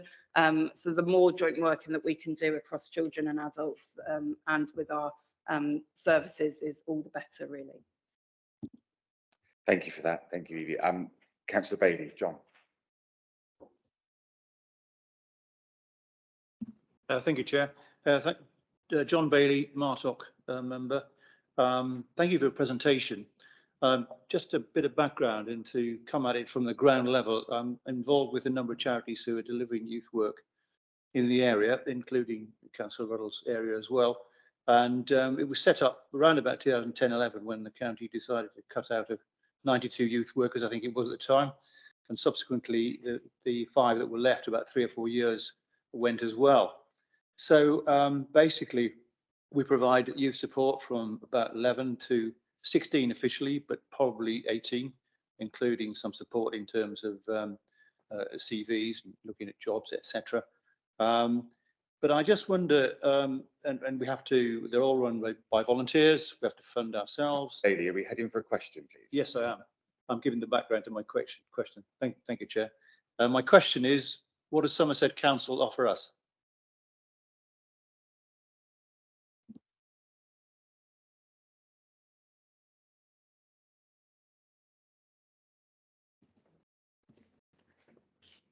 I guess my question back to you is, I know there are various forums that we do have discussions, and certainly since I've been in this post, have met with a number of organisations that support our children and young people in that more youth work kind of forum. So there are discussions happening around training, discussions, consultations. So I think a further conversation, because then what are you offering? I guess it's about what are you asking for as well, and that's a kind of a conversation we maybe need to explore. I think a conversation. Thank you. I think Councillor Bay, I think I'll just jump in. I think what you're saying is really valid. The fact that the provision of youth services, or youth support within the county because of previous issues has become an issue, and youth support is something that's important to us. And I think I'll make a note of it myself to take that forward as the Children and Family Scrutiny Committee to see what we can do to ask questions in relation to that. You're absolutely right. We should be finding a way to do it, but it's how we do it. And I think what we'll do is I'll make sure that the cabinet member for Children's Services is here, and she'll listen, and we'll find a way to bring that back. Youth services are important, and we need to deal with that. Thank you. Councillor Osborne.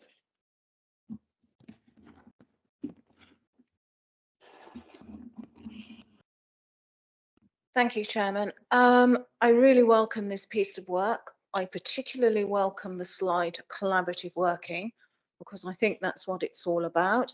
And I think I can remember, Lee, in my very early days, having conversations with you about how do we handle that transition from the children's side to the adult social care side, because adult social care covers you from 18 to the grave. It's quite a wide age range when you think about it. So I really welcome this. Particularly at the time as a parent, I was concerned as to how that was going to happen in practice. And I know I've met parents on the ground, particularly parents of SEND children, where that transition from child to adult, how does that happen? How does my child or me not fall down the cracks? And particularly for parents as well, you talk about the cliff edge being scary for the young people, and even young people from all sorts of background do find the idea that I'm suddenly becoming an adult. One day I'm a child, the next I'm an adult. It's actually quite a scary prospect. And as the mother of a child who has just turned 18, I'm aware of that. And it was something that I myself wasn't aware of, that this is quite scary. So for those that are in our systems, it must be even more scarier that haven't got families. So I really do welcome this, particularly the fact that it's our complex processes and we're now going to do something about it and we're going to streamline it. But I would like to know what we're going to do in practice, how the Newton work is going to impact on that, because it isn't just about saving costs. We've also been told it's about making things better, so we get more bangs for the buck. So I think we do need to start seeing that, and I would like to see evidence that this is actually working in practice, that it is delivering, that people then start coming to us saying, well, actually it's working. We know what's happening. We know where we're going. We know what we've got to do. We know we're not going to fall between the cracks. And that's important for families that come late. COVID has a hell of a lot to answer for, particularly the number of eating disorder cases shot through the roof. And that brings them into CAMS. And that brings them into the CAMS system. So CAMS has had a lot of work to do. And it also brings mental health issues to the fore as well. The two go together. It's incredibly complex. And those complexities will continue into adult. And that's when the tragedies happen, when people fall between the cracks. So I really do welcome this piece of work. And I look forward to hearing of the process of the success of it and actually seeing hard evidence that this is working and that that integration is happening and that it also involves youth services because they have a part to play too. Thank you, Councillor Osborne. Just to help a little bit, obviously the work that the Newton Europe are doing is child services specific. So I know with the Children and Family Scrutiny Group, we have already made a point of requesting that they could KPIs, that the progress is reported back to our committee. So I acknowledge that point first of all. Did you want to come in, Emily? Yeah. Just to follow up with Councillor Osborne. What we haven't included in this presentation, just because of the time frame that we had, is the stories of how well some of the transitions are going. There's some brilliant outcomes being achieved for young people transitioning through from children's services to adult services. We don't get it right all the time, and we need to learn from some of that. And some of what the My Life, My Future will be doing is really enhancing some of that as well and making it easier, not just for our workforce, but for others as well. That co-production and being out in the communities, going to schools, linking in and doing that educational piece so that parents don't feel a level of anxiety there as well is some of the work that we're also doing. So I'd really welcome I'm sure speaking on behalf of Jane as well, but we would welcome the opportunity to come back again to share through some of those stories in terms of the outcomes that are being achieved, and maybe bring in the voice of young people into the scrutiny committee so that you can see that there's some brilliant stuff that is taking place. The voice of young people is always something that's important, and the good news stories are good news. But the problem is we need to balance that with those, because there are polar opposites all the way through, and that's where it's good to hear. It's fantastic to hear from young people and the good thing. But I'm also hearing those the bad things as well. So this is a double-ended. Thank you. Toby Osmond. Hi, Toby Osmond from Diocese of Bath and Wells Board of Education. Fantastic. This is a great presentation and great work, and we've been looking for this for some time. So really, really great. Chair, you highlighted one of the things that I wanted to highlight, and that's, you know, it's all great getting early identification, but we're struggling with our EHCPs as it is. So how are we getting that early identification? But Chair, you've already addressed that. A couple of things, and Councillor Osborne added to that. It'd be interesting to see some stats. I don't think I ever thought I would say that, but some data and to actually find out how things are going. But also, how are we doing the advertising for all of these groups that are meeting, the coffee mornings and the learning plans? How can I direct people that I'm coming into contact so that they actually can have their say in this, please? Yeah, we can make sure that you've got some details surrounding that. Our parent care forum facilitate a lot as well, but we're also looking at having those conversations within coffee mornings, within schools. We have done previously, we've done various different events. Sometimes that's been in the evenings as well. Got to also be mindful that we've got parents that work in as well, and also supporting their young person as well. So there'll be a variety of opportunities for people to feed back into this work as well, and particularly when we really kick off with the My Life, My Future work as well. One of the points that in relation to how we become aware of things is important. There's been lots of talk about having a central database and stuff like that, but the problem with a central database is unless it's maintained properly 5 minutes after it's put in place, it's out of date. So I know there are a number of conversations going on with other bodies, but it's one of my things that I've been pushing for a long time, and something we need to find a way to do.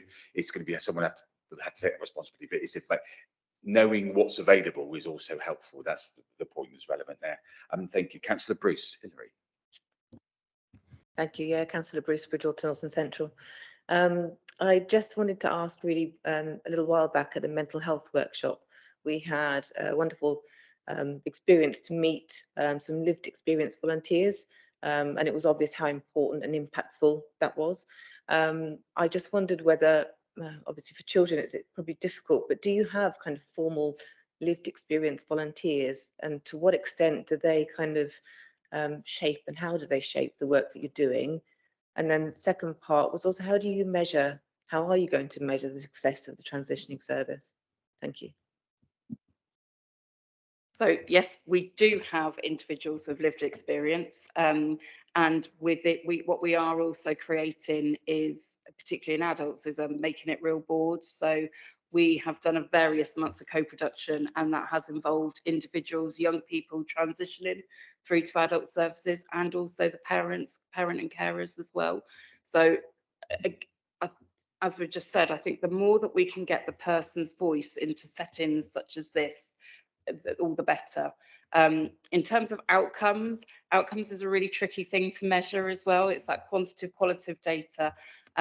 We've got some really good KPIs which we can make sure that we can bring back at another time in terms of looking at the data surrounding that as well. Stories is really key. Stories are a really good thing to be able to pull out from individuals, because you need to be able to hear the voice in terms of how do people feel that their outcomes have been met. So it's not just a service in terms of, okay, well, yes, reduction in cost and all is really important, but actually what is the outcome for the individual's personal outcomes is more beneficial, I think. Does that answer that? Thank you. Okay, I'm into my last three then. So Councillor Shearer, and then I've got Councillor Francis Nicholson, and then Councillor Slocum. Thank you, Chair. I've got just a couple of very brief observations around future work, and then a very specific question. So I absolutely welcome the idea of this group looking at youth provision or youth services and youth support. I think it's very good. I think also at some stage it might be worth looking at those transitions which are, say, from secure settings, whether that's secure children's settings or prison.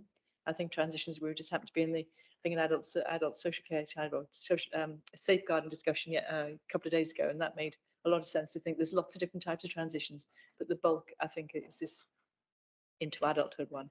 The specific question was about helping us in the room to understand the differences of expectation and risk management, if you like, that legislation for children as opposed to legislation for adults makes, because I'd imagine that must be the brick that you fall over or trip over most often, because there'd be a different kind of wraparound care, I think, for children. And as soon as they magically turn 18 or 25, depending on their circumstances, they suddenly are exposed to a completely different set of expectations from the law and from our services. So I don't know if you, that might be a whole other meeting, but I think that's quite an important bit for us to understand.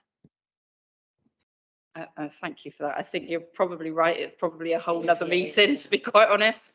And I think not only, I think there are definite challenges moving from the Children and Family Act over through to the Care Act, so that we work under two very different legislative frameworks.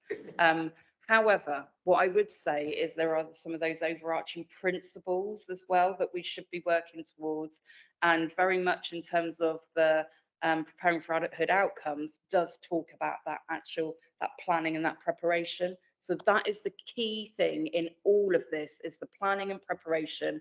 I mean, Jane knows this. If I had my way, I would want to know about everybody by the time that they're 14. That's what I would want to know from an adult's point of view. But you know, we need to know about people by the time that they're in year 9 within school, and now sometimes that's easier than not. But I think it's not just the some of the other challenges that we do sometimes face is the court systems as well. So you're in a children and family courts, then moving over into adult courts as well. So it is very different. And that also is within the within health, within the ICB. So I think there's a huge amount of work that we could do. What would be really helpful is to gain from yourselves, actually, what are the key things that would be really helpful for us to bring back here as well. So we'd definitely welcome that opportunity. And I guess the only other thing I'd add to that is, certainly in children's, what we very much focus on is that relational practice and building relationships, because even if some services either drop away or young people can choose whether they want that service, because we've got strong relational practice, they often still do want to talk to services, which I think is probably one of the things we'd want to make sure does happen. And I would just flag our leaving care service for the children in our care is a really, really strong service that supports young people through to the 25 and beyond sometimes. So we can see that evidence that there are threads that will go through, and people do still want to talk to us and work with us and want our support. So, and I suppose it'd be worth mentioning that obviously the other way that we deal with young people transition is through our pathway to independence, which is just currently being the contract's being renewed now. So that's a way that we try to make our young people ready for living alone, and that's out there. So that there was a decision taken quite recently in renewing the contract, I believe. So I would recommend anyone of any interest in that would actually find it quite reading that decision paper, because it does explain some of the things that we put in place for that. I said I would only take the limit, but Councillor Hunt reminded me that he did ask to speak. So I'll take Councillor Nicholson now, Councillor Hunt, and then we'll finish with Councillor Slocum. Councillor Francis. Two brief things. Really on the how do people know how they can be involved. Absolutely, Parent Care Forum. I just had a look at our website very briefly. The Parent Care Forum one, that's quite clear. I looked at our local offer, and there's several clicks in, you do get to stuff about how can you make your voice heard, but most of it is about this is what we've done, these are what our strategies are, this is what we're trying, not about, well, if you come along to such and such a, so is there a way we can make a bit more of this is what you can do now rather than this is what we've heard. That was just the thoughts. And the other one is that the biggest group that we ain't ever going to know about until they hit services is the home educated children, and for me that's one of the big worries for them, quite apart from planning services. So in response to your second comment, yes, the home educated children is an area that we obviously are very concerned about, and continually looking at ways of how we can engage and making sure from a safeguarding point of view as well that our duties are being carried out. With regards to the local offer website and can we be better at sharing how people can get involved, I would also say yes, we need to look at that and take that away, which we can do. And there are lots of other ways through social media and pages we can be sharing those opportunities. So we will take that away as an action. I think just to add quickly to Francis's point, I think something that will become more helpful for us as a council, the local community networks. If they're meeting on that regular basis, then that will be an opportunity for us to send information to them to be circulated to relevant people in the area. I think that would be a good opportunity for us if that's not already being grasped. Councillor Hunt, John. Thank you, Chair. Yeah, thank you very much. That was a great presentation. Just a point which I may have missed out a little bit somewhere. You mentioned, I think, Emily, that you were going into schools and getting used to the school children, introducing yourselves, that sort of thing, before they transition over to the sort of 17, 18 mark. The obvious comment to make would be, I would think it unlikely, I mean, you would know way better than I, but I would think it unlikely that someone who's 17 is still at school, who need our help, if you see what I mean. I would suspect that they're probably not at school and leave school probably earlier than 16, but certainly there seems to me to be this gap between 16 and 18 where there's a natural muddle of, are you an adult at 16 or is it actually 18? Now I know for us it's 18, but actually for so many other things, as we know, including marriage, I think, it's actually 16. So 2 questions.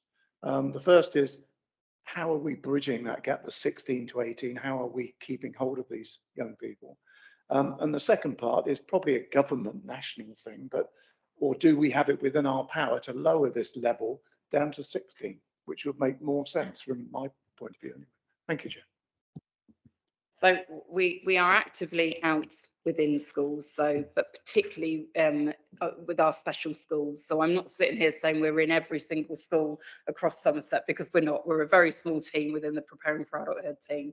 So we are in the special schools. So we do, as part of the work that we're doing, we're making sure that as part from a SEND point of view, we are supporting those people transitioning and making sure that we're feeding into the education and healthcare plan as well.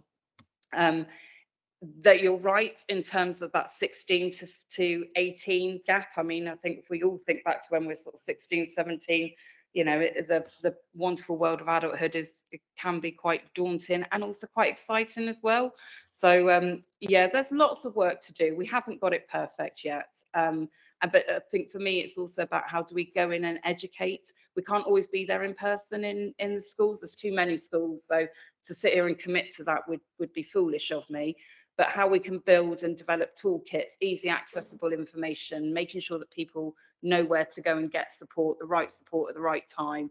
It's those sorts of things that we really do need to build on. So, and within social care, children will have a social worker up until they're 18, if they're open to us. And then if they're in our care, their leaving care worker will also come in from 16 onwards, a bit flexible around, depending on need, who leads on what bit of it, but they'll work together alongside to enable that transition. I think that's I was going to say I'll come in on that one. That's not something that we can. We'd like to be able to manage that, but we're driven by legislation and etc. Councillor Sokin. Thank you. Sorry, I want to share this. Sorry. Thank you. I've got 3 little questions, but they're not onerous. Don't worry. Honestly, don't worry. I want to know how we prepare adults for adulthood, in the sense that there is this gap that when they reach a certain age, they fall through the net. Recently, I've had a 50-odd-year-old man who's doing Road to Independence for the first time, and really difficult. And there is a drop. How do we help those? And I want to know if there was an age limit. The other thing I wanted to say was, Francis stole my thunder. I've been very concerned about homeschooling. I'm very concerned about, since COVID, a number of children who have not gone back into our schools, more so in secondaries. and I've lost valuable years and not able now to actually find a way back. And that is a big concern. And the other thing I wanted to say to you, if I may, when you started speaking, the sun shone. And what I would like to say is, come in with your practical stories of your good news stories, because I think sometimes in the area that you're in must be extremely daunting, must be sometimes a bit depressing. You're going around and you're perhaps not being able to do it. But I think what we need to hear as well is there successes? Is there things that have gone well? Because that inspires us then to make sure that we're asking you the right questions. But I do think it must be a very, very difficult area you're in. And we as scrutinies want to absolutely make sure that you get it right. But by you telling us a little bit more of the good news, I think that would really help, and it would help you as well. I don't mean you're miserable, I don't mean that, but God, sorry. I don't mean that, but I mean it's a daunting subject, and I'd like to hear a little bit more. Thank you. Jane, before you, I'll jump in just quickly to help. So one of my favourite subjects that you would know is elective home education, EHE. So I will take on board the committee. It's been on my to-do list on the committee for a while. For those of you that are relatively new, it was a task and finish group we did in the previous administration that brought up some really interesting points. It is very relevant now, and rather than have to answer that, I'll take that on board and I'll make sure that that's on our agenda for the next one of the next Children and Family Scrutiny Committee meetings, with the view to, and this is a joint meeting, but as is always the case, I know all the chairs of scrutiny have the same outlook. All members are invited along to those meetings to take part, so it doesn't have just to be one. It's just the face that's looking at. So I'll take that first bit for you. Just to come in terms of from a transition point of view. Now, whilst we're focusing today on preparing for adulthood, so specifically that transition from children's services or being a child moving into adults, transitions happen at every stage of somebody's life. There's no age limit in terms of that, but specifically in terms of this, it's about younger people moving through.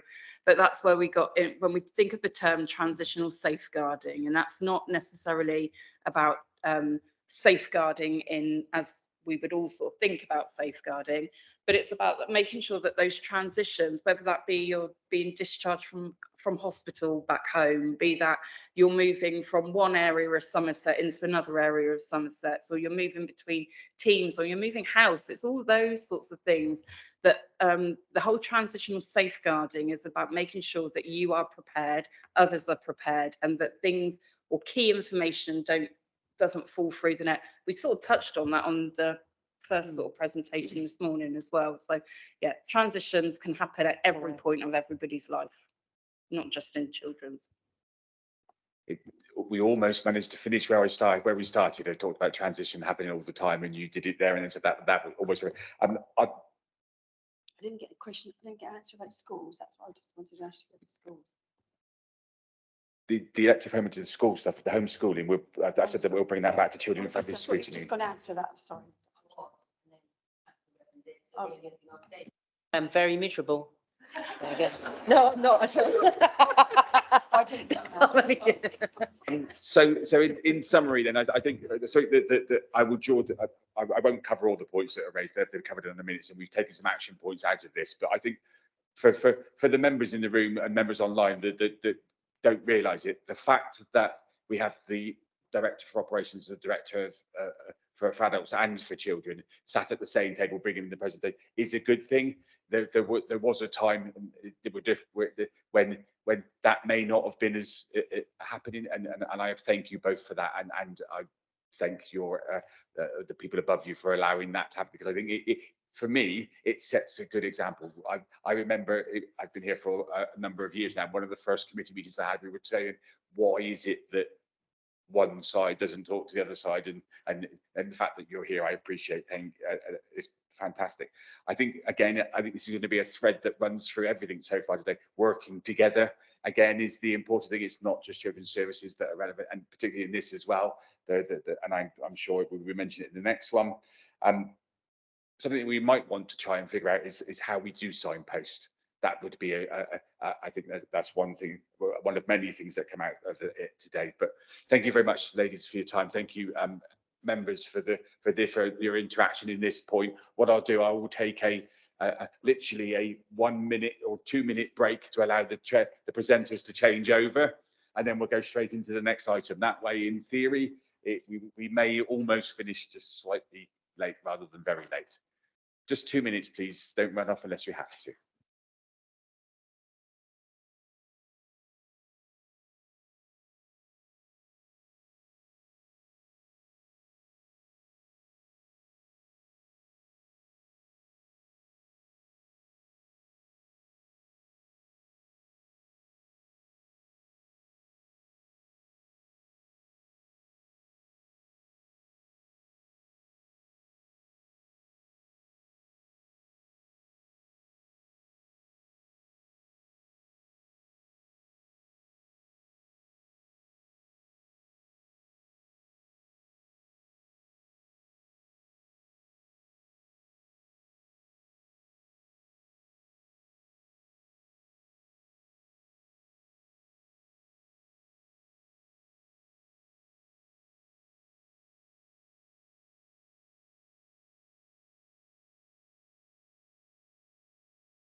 Okay, ladies and gentlemen, I said it will keep it short.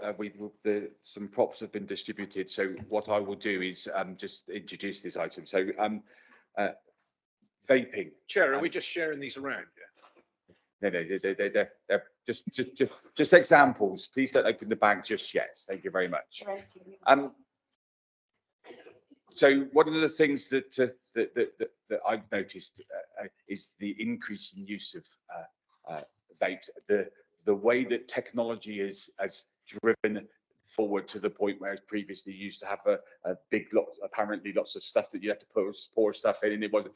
Now the availability of disposable vapes is because, and we're hearing about it as a council, A, when we're out doing our litter collecting, B, when we're refuse collecting, and you know, I won't say that it was because that you're seeing recycle centres catching fire without any real apparent reason, and there are lots of, but that's before you start considering the unknown health impacts of these things, the inconvenience. So one of the things that we wanted to do is to give Somerset Council the opportunity to let us know some of the work they are doing around this, and then also hopefully. One of the things, as I said before, that one of the best things that come out of a good scrutiny meeting, apart from having a good debate, is that people learn something. And I think that's something that we will get out of this item. So without further ado, ladies, I'll let you introduce yourselves and do your presentation. So thank you for your time. Thank you very much. Thank you, me, Rachel Handley, and my colleague. Hi everyone, Kate Anderson. So fantastic leading. Thank you, Councillor Redman. Hopefully this will be very interesting and spark some debate as well. So we're going to tag team on these slides, a bit more like a children's television show. So we'll do our best. But if you take it away, Kate. Lovely. Hi everyone. And apologies to the people online. We have given out some vapes, not to use, more to see what they look like, because we will be talking a little bit today about access and marketing of vapes. There's a couple of different ones around the table. We'll try and keep this short and sweet. The slides are quite self-explanatory, and we have got quite a big plea and ask of everyone in this room today as well. This talk is quite timely in that a national consultation has just come out. So we'll be talking about that towards the end. So as has been mentioned, we have seen an increase in the use of vapes, particularly since the pandemic. So we're just going to be really addressing some of the concerns and key questions that are being raised around that at the moment. That's really a bit of a two sides of the coin, in that some of that is the behaviour seen by young people and the increase in use of vapes by young people, and also it's about the use of vapes as an effective quit tool for adults that smoke. So just to run straight onto a bit of data, this has come down from some national surveys that are done from the national tobacco charity ASH.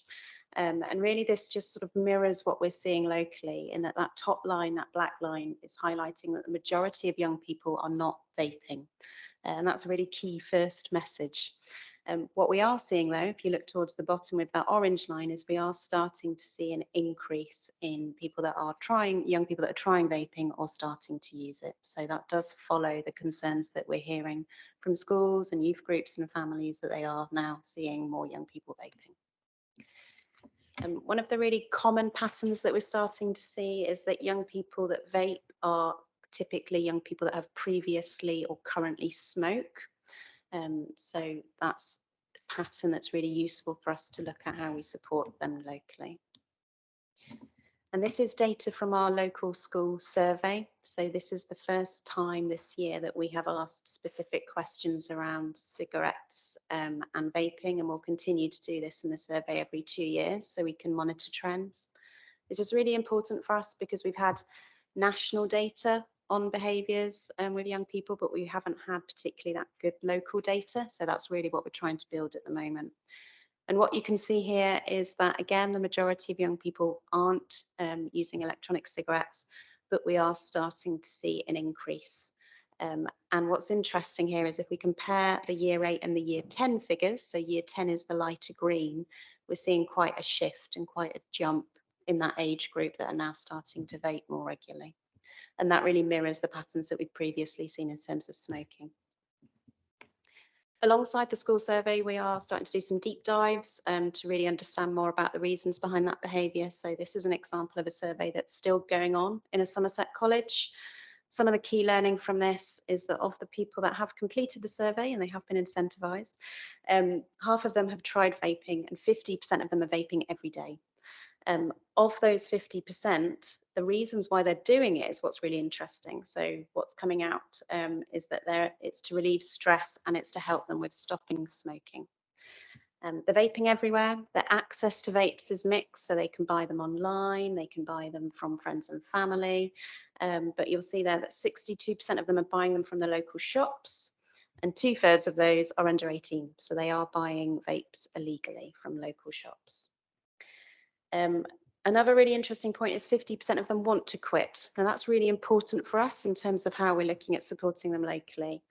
And just like with our smoking figures, they are 2.5 times more likely to smoke and vape if someone at home does. So it's really important that we're looking at this as part of that whole family support package.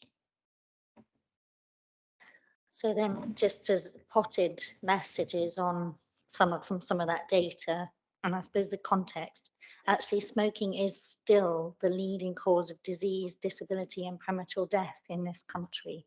And I think that's why there's this complexity here of vaping as a treatment for addiction to smoking, but vaping is not risk-free and should be discouraged in children and young people.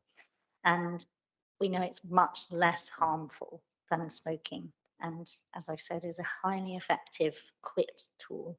So we haven't put all of the evidence behind that here, just to keep it simple, but those are kind of the evidence-based public health messages. Specifically then on young people and vaping from that data, most have not tried vaping or smoking, but we're only just looking at trends now. Smoking is going down, but vaping is increasing, which is concerning.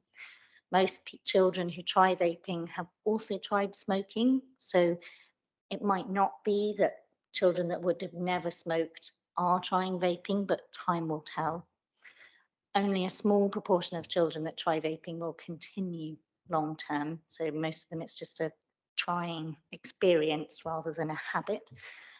Many sources of they get their vapes mostly from shops, so that's really important in terms of our approach locally to stopping access for children and young people.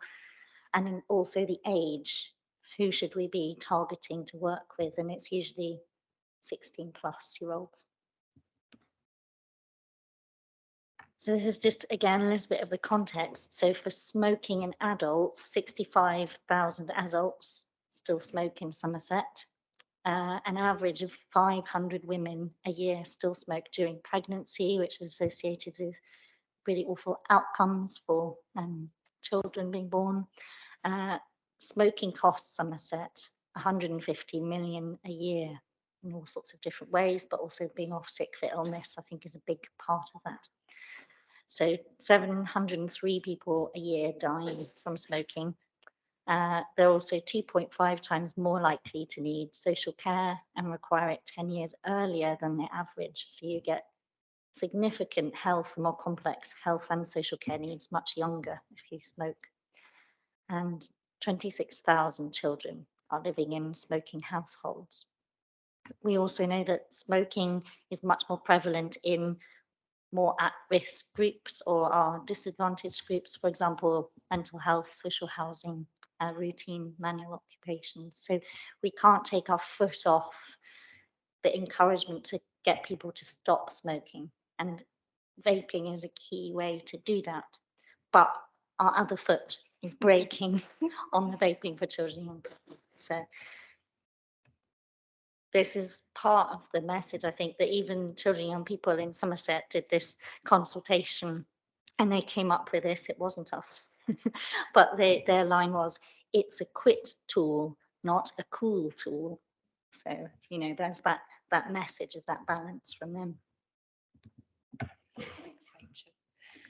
So in terms of our local action and what we're doing at the moment, it's really a bit of a three-pronged approach. So the biggest piece is around access, and that's about reducing and minimising access to children and young people.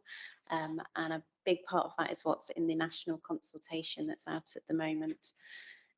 The other side of that is treatment. So we've got a range of smoke-free behavioural services that are across Somerset at the moment for young people, for families, so for anyone that's pregnant and anyone that's in that household, adults, and we're also looking to do more work with workplaces as well.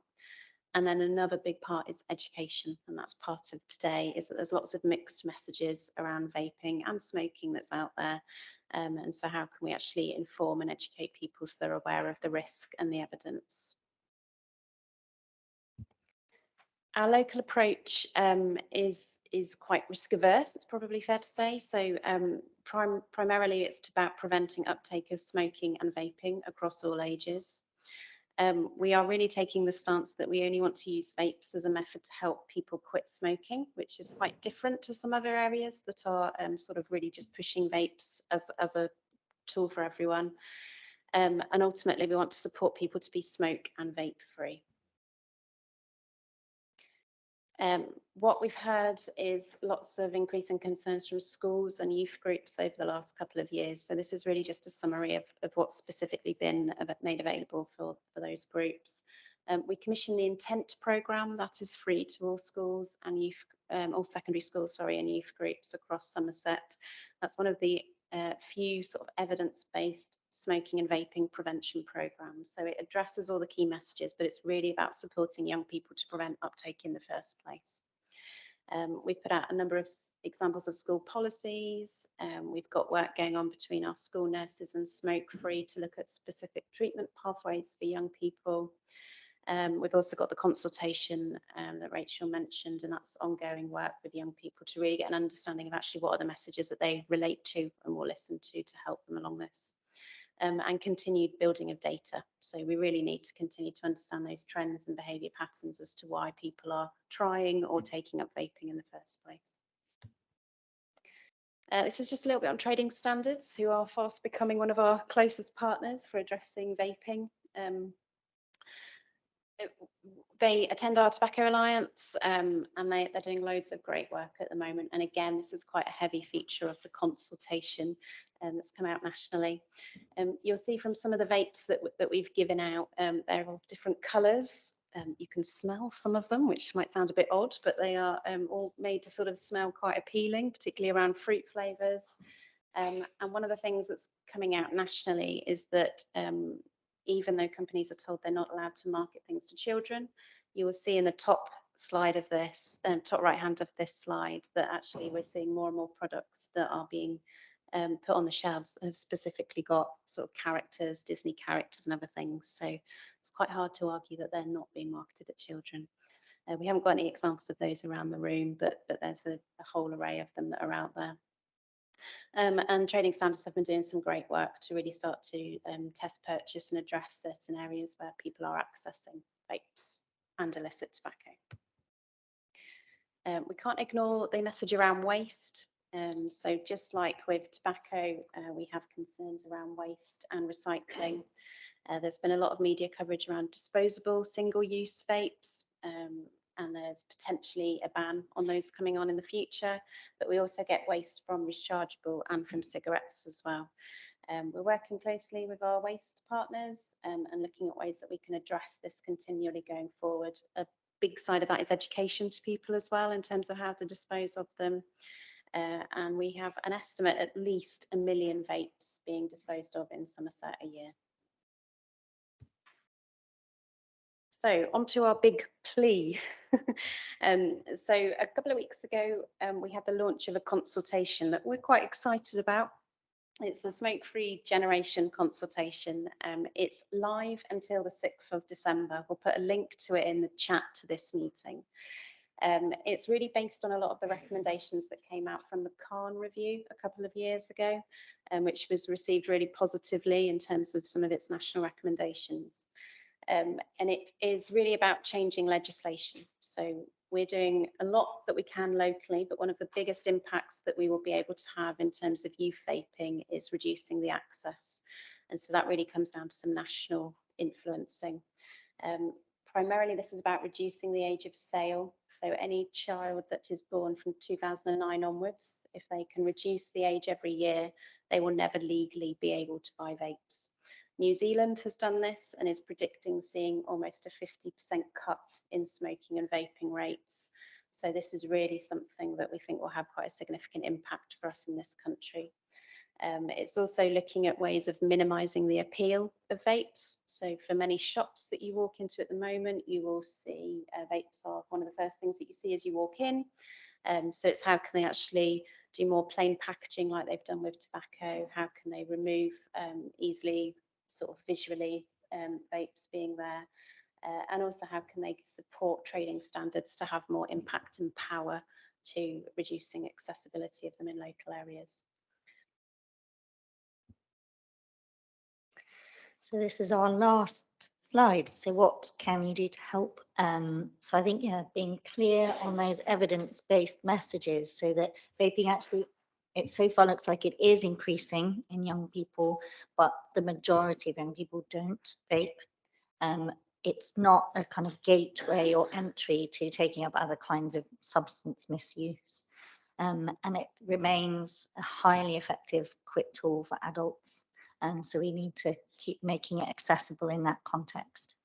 And locally, our main actions are around working in schools and young people, and we want to understand more about local trends. So we'll continue those deep dives, for example, working closely with trading standards, as we've said, and then actually that environmental impact is useful as a lever for us, and also children, young people they care about the environment, so it's a good hook.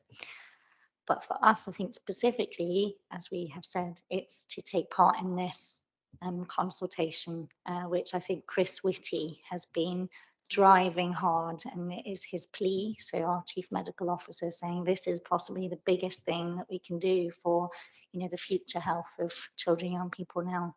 So I think we've got a link to it. Yes, yeah, we'll put a link to it in the chat. It's open till the 6th of December. We are going to be pushing some comms out over the next couple of weeks around it, some more people that can take part in it, the better, and happy to sort of support any guidance. It's quite, it's got quite a lot of links in the consultation. Takes about 15-20 minutes probably to complete. Thank you. I see Simon, Councillor Cousins, put his hand up. I was going to help a little bit in directing it first. So I'll bring Simon in first. What I'll do, Simon is a chair of our licensing. So I was going to suggest that your presentation would maybe somewhere there, but I'll bring Councillor Carswell in first, and then I'll come to the other members. Simon. Thank you, Chair. There's a number of points I wrote down, but I'll stick to one point basically, and that's what work is going on specifically with retailers. I know your children's services, not necessarily just through training standards, but helping retailers. In the village I live in, I can play the village card there. There are 4 retailers of vapes in the high street or just off the high street. One is specifically vaping. I know it's a problem in the local schools, including the large public school where I live, where it's a significant problem. With retailers, I don't know what the strategy is at the moment, whether it's a Think 21 strategy. I know in gambling, they've raised that to Think 25, and that doesn't require national legislation to implement that. They could still have Think 25. I have visited all the vaping shops. They say they do not sell to under 18s. I know that is not true, just from personal experience. If you could put the link in an email as well, I'd be grateful for that. And when you say local schools you survey, I assume that doesn't include, I don't think it includes academies, it doesn't include probably public schools, but certainly there's a concern from licensing point of view as to illegal selling of vapes to younger people, and also the nature of vapes and their appeal to young people. Thank you. Yeah, it's a very good point, and I know we've started to do more work with schools in terms of encouraging them to report where they're accessing things, because they can do that anonymously as well. So that's really building that intelligence to ever trading standards. I'm going to sound like a broken record, but the national consultation is probably quite key here, because some of the work there that they are asking people about is whether they can move to plain packaging like we've done with tobacco, whether they can change where vapes are available. And that should hopefully then start to change actually the products that are available as well. I think there is possibly more work to do with local businesses around this, particularly in terms of educating them as well, and building those relationships. It's probably not an area we've done that much work on yet. I think the main route has been through working with trading standards. Thank you. So members, before we start repeating ourselves, so I've already got some a list of potential some recommendations. So I'm going to be looking for suggesting that we make a recommendation when it comes to enforcement that we do. I'm going to be suggesting that we make a recommendation about the potential supporting a ban for single-use vapes, and also some age restrictions and potentially some plain packaging. So I've already got the main points. So rather than I'm saying it now, rather than we start going and I'm happy to take any other recommendations we have. So I currently have requested for speakers. I've got Councillor Nicholson, I've got Councillor Sloan, Councillor Hunt, Councillor Osborne, and the Reverend Osmond. So I'll go to Francis next. Francis.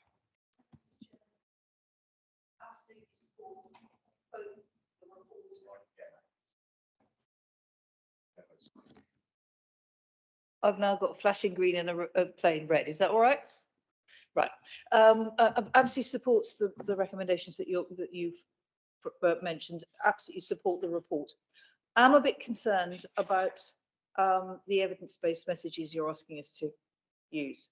Vaping is increasing, but the majority of young people do not vape. That is in terms of the evidence in this document, that's an artifact of the age range that you took. And what I think could be extracted from the data in this report is that if the college deep dive was accurate, then 50% of 16-year-olds have vaped, and 25% are vaping every day.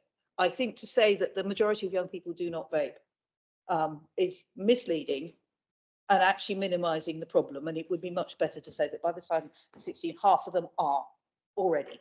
It's only going to go up from that point of view. So I would really worry about that, us being reassured the majority do not. No, majority of 11-year-olds don't, I'm quite sure. That's the one thing. And the second thing, and I'm disconcerted by, and again, there may well be data somewhere else, but there's no data here at all to support the statement it's not understood to be a gateway to substance misuse.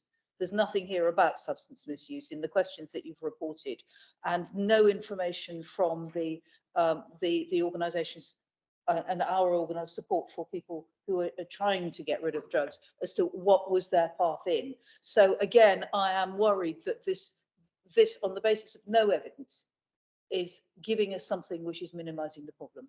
And maybe you can tell me that there is other evidence that you didn't present, but I'm a bit concerned. Yeah, but thank you, and they're really valid points. And there is more evidence nationally, of which we haven't presented everything here today, and I think that's really why we're taking the priority now to do more of these deep dives and really understand actually what are the local behaviours. The school survey obviously gives us that range from 11 years upwards. The college, it has been incentivised, so I think there's more work for us to do to look at actually who's been completing that survey. Is it just the people that maybe have been vaping in the first place? But I raise your concerns. I think there is more work that we need to do to really understand what are those behaviours. And the only other side to that is we are seeing a significant drop in young people smoking. This is the sort of challenge for us at the moment, is how do we balance that? Actually, that's a really good thing that less people are smoking, but now it's about how do we monitor those vaping trends. I think as well, we're in a bit of a sticky position, and this is why it's really interesting that the young people came out with that sort of, it's a quick tool, not a cool tool, because at the moment it is something where we're seeing trialing of that. It's quite an appealing sort of product, and we've got very little control over that. And I think if we can actually take away some of the appeal of that, will we then see a natural drop off in that sort of trial behaviour that's happening? And that's what we don't know yet, but that's really where we need to build the data. Excellent, thank you. Councillor Slocum. Oh, thank you very much.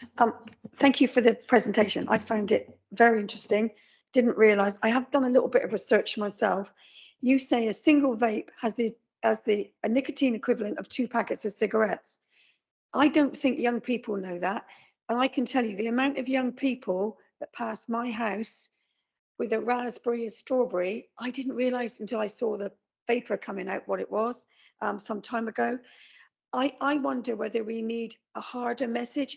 You also say vaping actually does lead to harder drugs. I've done a bit of research on that, and that is proven. It has been proven, so I know that happens. But I don't know whether that message is getting out there. I think people are seeing this as an NRT. Oh, it's okay, I'm just doing an NRT, it's not an issue. It is. But I wonder whether we should do, a nicotine replacement therapy, sorry. What I'm saying is, I'm wondering whether, do you remember with the drink and driving? That was a massive campaign that was harsh. My goodness me, it hit and I think what we should do, or can I ask you, are we going to be able to do something as tough as that? Because I'm telling you what, there are young children vaping 11 years old, and I'm seeing, and they come from lovely families. There's none of this issue. You know what? Because they just think they taste nice. They think but I don't think they understand the health. And I wanted to ask you, what can we do together to get this message home? Because I think there should be a stronger message, much stronger message. Thank you. Completely agree with you. I think one of the things that we know is that fruit-based vapes are the most popular product. As a nutritionist by background, this infuriates me. So one of the things that's coming out in the consultation is actually at a national level and international level, can they limit that? So can we go to much more limited flavours? And I think that will have quite a big impact from some of the consultation that's happened nationally. It is that sort of fruit-based smell, all the different, you get pina colada flavoured vapes and things now. So if we can limit all of that and make very specific flavours or very minimal type flavours, then do we take some of that appeal away? And that really comes back to actually how are we controlling the marketing to young people? So if we have got all these very fancy named fruit flavoured vapes, that quite clearly feels like that's marketing to 11, 12-year-olds plus. Yeah, so that's where trading standards really come in terms of how we can actually minimise some of this. So because we've got very little legislation around vapes at the moment, a lot of the vapes that trading standards are pulling locally and nationally are either ones where they are clearly marketed to children, or where they are either containing a higher nicotine amount, or they've got pods that can allow for a bigger nicotine amount. So again, if they can restrict quite a lot of that, and consequently, if this consultation goes ahead, it will come with more funding to trading standards to give them the power to do that. Then we can actually start to minimise that. There's another side of that, which I think is really the education piece, particularly through schools, so we can help young people and their parents in understanding some of the risks around vapes, particularly if they have got really high nicotine content. There's another, it's really hard to keep up with how fast vapes are evolving. Sort of what was in the shelves 3-6 months ago is actually quite different to what's in there now. There's new products coming out on the market all the time, and we're now seeing non-nicotine vapes coming out on the market. Which is sort of almost creating that appeal to young people, isn't it, around vapes? So we almost want to sort of say, actually, let's restrict everything, and then you sort of trying to move away from that cool tool, as it were. Thank you. I was going to mention the fact about the as a new container arrives in the country, a whole load of different manufacturers, and also one of the points that we don't necessarily know what the manufacturing process or what was used in that manufacturing was. So there are points, there are really valid and important bits around legislating the process. And you're right, I've already made a couple of bits, but that's why I think there's some recommendations that could come out of this. Councillor Hunt. Yeah, thank you. Good presentation. This is fascinating. I've never held one before. And actually, you can plug it in and recharge the darn thing as well. That's extraordinary. But it does say on there, doesn't it? I was about to say it should have a warning. It does do that, but not like it did on cigarettes. This is like Dragon's Den, isn't it? And you just handed these round. And I just want to say I'm out, if that is the case. A couple of points I wanted to make. I was shocked to hear that I think you said 65,000 in Somerset, which is roughly 7% of the over 16 population. Absolutely staggering. In terms of what we could add to this, in terms of what we don't want, Simon's clearly on the ball there with the licensing things. And I mean, his village, obviously he's got that in Taunton where I'm from. We see every other shop, it seems to be a vape shop now. And without question, they're selling to young people. Simon made the point about the public school element. Here we've got, I want to say 3 public schools, it might be 4 if you include Wellington perhaps.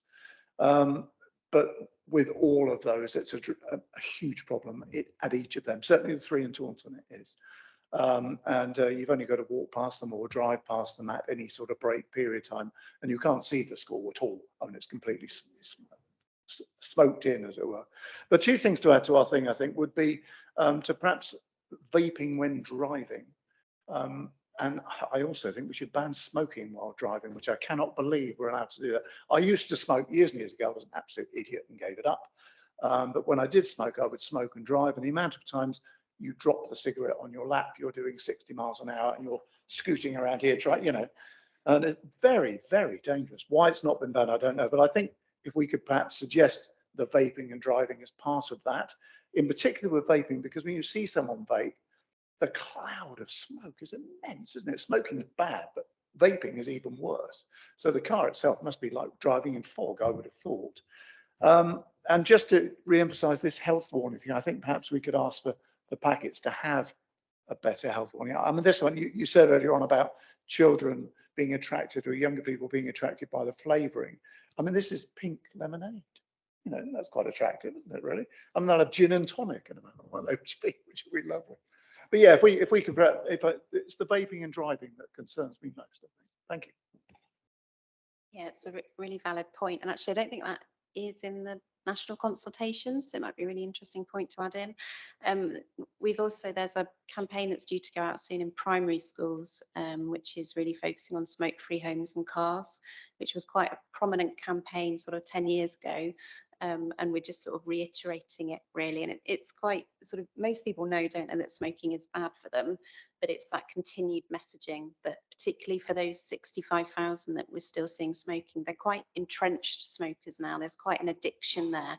And so really this is about how we can move the messaging where 10 years it maybe was quite, it's really bad for you, you must stop smoking now. It's now sort of more about enabling and positive messaging to see if that can help shift people into recognizing if you quit smoking, be saving lots of money, you'll be saving your health, you'll be feeling much better. So how can we really try and target that 65,000 we've still got? Thank you. Just so you're aware, it's interesting that most of these vapes are made in China. In China, flavored vapes are banned. You can only sell tobacco flavored vapes in China, and you can't buy them online either. Thank you. Toby. Just a couple of quick questions, really. I mean, I echo what everyone else has really said. What is the legislation on selling vapes? I mean, is there a legislation? Because I'd heard, and this is where social media is such a great resource. Yes, vape shops can't sell it to children, but they can give to children as a promotion. Is that true? So it's illegal for them to sell them to anyone under 18. Technically, it's not illegal for them to give them away, but would very much hope they're not doing that. I think it's really interesting because at one point during the pandemic, we saw quite an increase in young people being able to buy them online, particularly through TikTok and promotion of things like that. We've seen that slightly reduce, but you're right. And I think that's really where the legislation comes in. If we can get this reducing the age of sale so that actually for young people now, they will never be in a position to be able to buy tobacco, that gives us so much more influence in terms of how we can work with local shops and businesses. Thank you. Final question then, Councillor Osborne.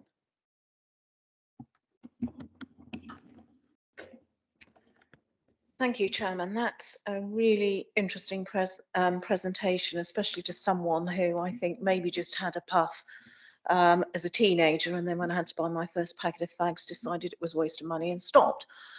So that was fine. But what I'm finding very difficult here is the contradiction. It's illegal to sell vapes to under 18. It's illegal to buy them under 18. So why the hell are they marketed as something like Sweeties for kiddies? Bright colours. I think ours is watermelon ice. You know, those are things that are definitely designed to appeal to young people. And I think Francis, I have to totally agree with Francis. I think it's a bigger problem than you think. And the Sheffield poster here, don't vape or smoke, most young people don't vape or smoke, totally negates the message. So it's almost like we're sort of working around the subject rather than getting to grips with and saying, look, it's illegal. So we shouldn't be packaging these things. I totally agree with that recommendation. We shouldn't be packaging these things as nice, seductive things for children. Where's the evidence of the health issues? I can give you an example. I know a young person, 22 years old, wound up in hospital with a pulmonary embolism. He smoked, but he was also vaping to help him to give up. And when he was talking to his consultant, he was picking up the vibes that we think that some of the issues around vaping, there could be health consequences. They were starting to see pulmonary embolisms in younger and younger people. Is there a link there? So I think there needs to be research as well at a medical level that the questions around vaping also need to be asked when younger people or people who are not in the usual profile come in exhibiting symptoms or conditions. And we've got a list there. I think we've got to go into schools making a very hard-hitting message that this could potentially have implications for your health going forward. Remember how smoking was first promoted. It was good for you. Now look where we are today. So I think we do need to provide evidence. Presumably, we can't do anything about marketing locally, or can we? And that's got to come through legislation. And I think we also need to be gathering more medical evidence as to what are the problems, and also more evidence from groups that are treating people with addiction and want to kick it. You know, was vaping a factor? And other things, can you introduce drugs into a vape so you can actually take it in with your strawberry watermelon ice or whatever it is? The figures on trading standards, you've given us 3 different sets of data for 2 years. So on 22-23, you've just given us the number of seizures. You haven't given us the number of complaints and how many related to vaping, which would have been helpful to compare with 2021, 22, the year you did before, and it would have also been useful to know the number of seizures then, so we can see if that is dramatically increasing, because what tells you is that for everyone that gets seized, there's probably 2 or 3 that don't. Thank you, Councillor. Steve, coming back, some other points I've picked up in the summary, so I'll try and cover those. Because one of the things that I've written down is about the need, I think, as a group of people, of members here, we'd like to understand more about the data, the numbers behind what's going on, so that we can look at it. So I'll ask that if that could be shared, that would be helpful. I think one of the points that I've written down here about the health impacts, it's less harmful, yes, but as currently known. And that's an important point that we need to keep reiterating. And the reason we're potentially expressing concern is because of the fact of that fact. Members, so I'm going to start summarising it. And so the first point that I've got here is that we ask for the consultation details to be shared. What I will then do is ask that, I'm sure it won't be a problem, but I'll ask the executive, or appropriately, if that could be shared to all members, with a view to signposting them towards it and taking part in that consultation. The second point that I was going to suggest that we make is that we ask licensing to get involved with this in relation to enforcement. We need to, as a council, I would suggest, and I'm not wishing to put words into anyone's mouth, so please tell me no, but that we would feel that it's important that the legal requirements around the selling of vapes or electronic cigarettes are enforced across Somerset to the best of our ability. Yeah. I think that will help send a message and there. I think the quick tool, not cool tool, is a really good thing, and I would suggest that if we can support any promotion of that, then as a group of, as the 2 committees, that's as another recommendation that's there. And the final one is about what we can do to help bring it down, and it's talking about the ban of single-use vapes. And I'm just conscious, I will, members, if you give us permission, we'll make it, if you're happy to support a proposal, what we'll do, we'll take the words away and get them agreed so that they're actually can achieve what we want to achieve. But I think the things that we're looking at are around the ban of single-use vapes for anything other than medical use, I suppose, the reduction of use of smoking. A ban, if we can, on children targeting, or targeting the sale of these things directly to children. Perhaps plain packaging would be an important point that we want to add to it. But I think the element of the age reduction, so reduction of 1 year ongoing, is also, I think, a really great point, so that we reach a point where they won't be able to do that. I think that, yeah, an increase in legislation around. So I put a sort of coverall to that. So my actual proposal is that we would suggest that there's an increase in legislation around the sale of electronic cigarettes. That's the bit that I think, and if you're happy to, then what we will do is make that proposal to executive from this meeting for a number of reasons. Twofold, it's right to do so, but secondly, there's a valid outcome from this meeting, I think, that we need to do because it's important. Councillor Munt, you're waving at me. Thank you, Chair. I just wanted to point out that Tony Robbins, Councillor Tony Robbins, has actually put a note in the chat which says the law should be changed to around the supply of vapes, not just the sale. And whether we can wind that in, please. I think it's a very helpful point, isn't it? Because we all know that the same thing happens with alcohol. You get an 18-year-old in a shop buying stuff and then shipping it out to their mates. Thank you. Thank you. So where I am, as chair, it's unusual for me to make a recommendation from the chair. However, I think with the cost. So if you're happy, members, what we will do, the first 3 points that are pretty much statements anyway, as far as but I think that the final point, which is the bit that we would need to do some work on, is that this group agree that we write to the executive and say that there's a recommendation that we find a way to influence the increase in legislation around electronic cigarettes. That will cover the points that I've mentioned before, Councillor Oz.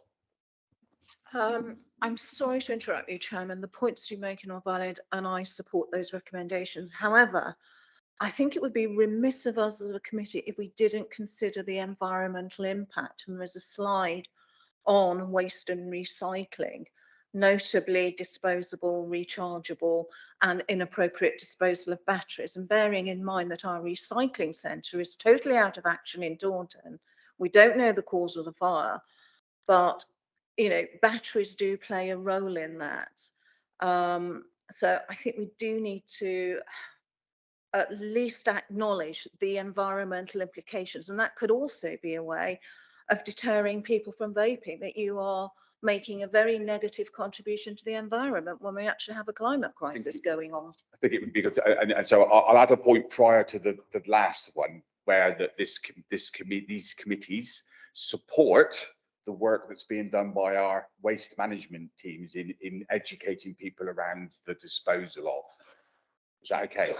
Chair, could I just ask as well, we've got health impacts, but I would like to also support the fact of putting on there the dangers, because I can't see all this happening. And what I'm worried about is I'd like to see a danger on those things, like we do on cigarette packets. There is this dangers to your health. I would like to support that in that advertising. I think that bit. She's shaking her head. I think that bit, Councillor Slocum, it would be covered. I talked about the plain packaging and associated risk health, if you like. I'll add that to it. Yeah, so long as we don't lose sight of that, because I think that's really important. I think. I'm just conscious in a minute we'll have 27 points, and the executive will. Yeah. Oh yes, absolutely. Well, that was why I was like, okay. I was preempting a number of points coming forward. The main point that I would suggest that comes from this committee is that we support the increased legislation around electronic cigarettes. That's pretty global in as much as it is, and I want to have something that's achievable that we can come back. What I will do is, so are there any other points or comments? Are we happy to support that committee? Yes. Is there anyone against that? So I can take that as a unanimous proposal from this committee, subject that you delegate the ability for the vice chair and myself to put together a formal words to go to executive. Okay, ladies, thank you. We've surpassed my expectation in relation to this point, which is I knew that we would, because the more we can raise awareness of the impacts of the potential around of the dangers of both health and environment, then that's wonderful. Thank you very much for your time. I'm really Councillor Hunt. Thank you, Chair. Sorry, I just want to give a very brief point. I think the best point I've heard here today was Simon's point when he mentioned that the majority of these things are made in China and they've actually banned it there. Now, I don't know whether our health area perhaps in the council, but if we could prove that, I've looked at that and I can't see anything that says made in anywhere. But if we could prove that, is that not a fact if it were to come out? I mean, environment, yes, lovely, but it's only a small amount of people. But made in China, I mean, wouldn't that horrify people? Just the Chinese are trying to, So I acknowledge what you're saying. That there are this whole subject is very broad, and we talked about the manufacture, we talked about the use. I think in the first instance, what we need to do is try to influence. I hope that there is already talk about introducing legislation at government level. That there was rumours about that, but then it depends on how the wind is blowing. But if we can get on board with it, then that's a good thing. Members, thank you very much for your time. Thank you, everyone. Meeting closed.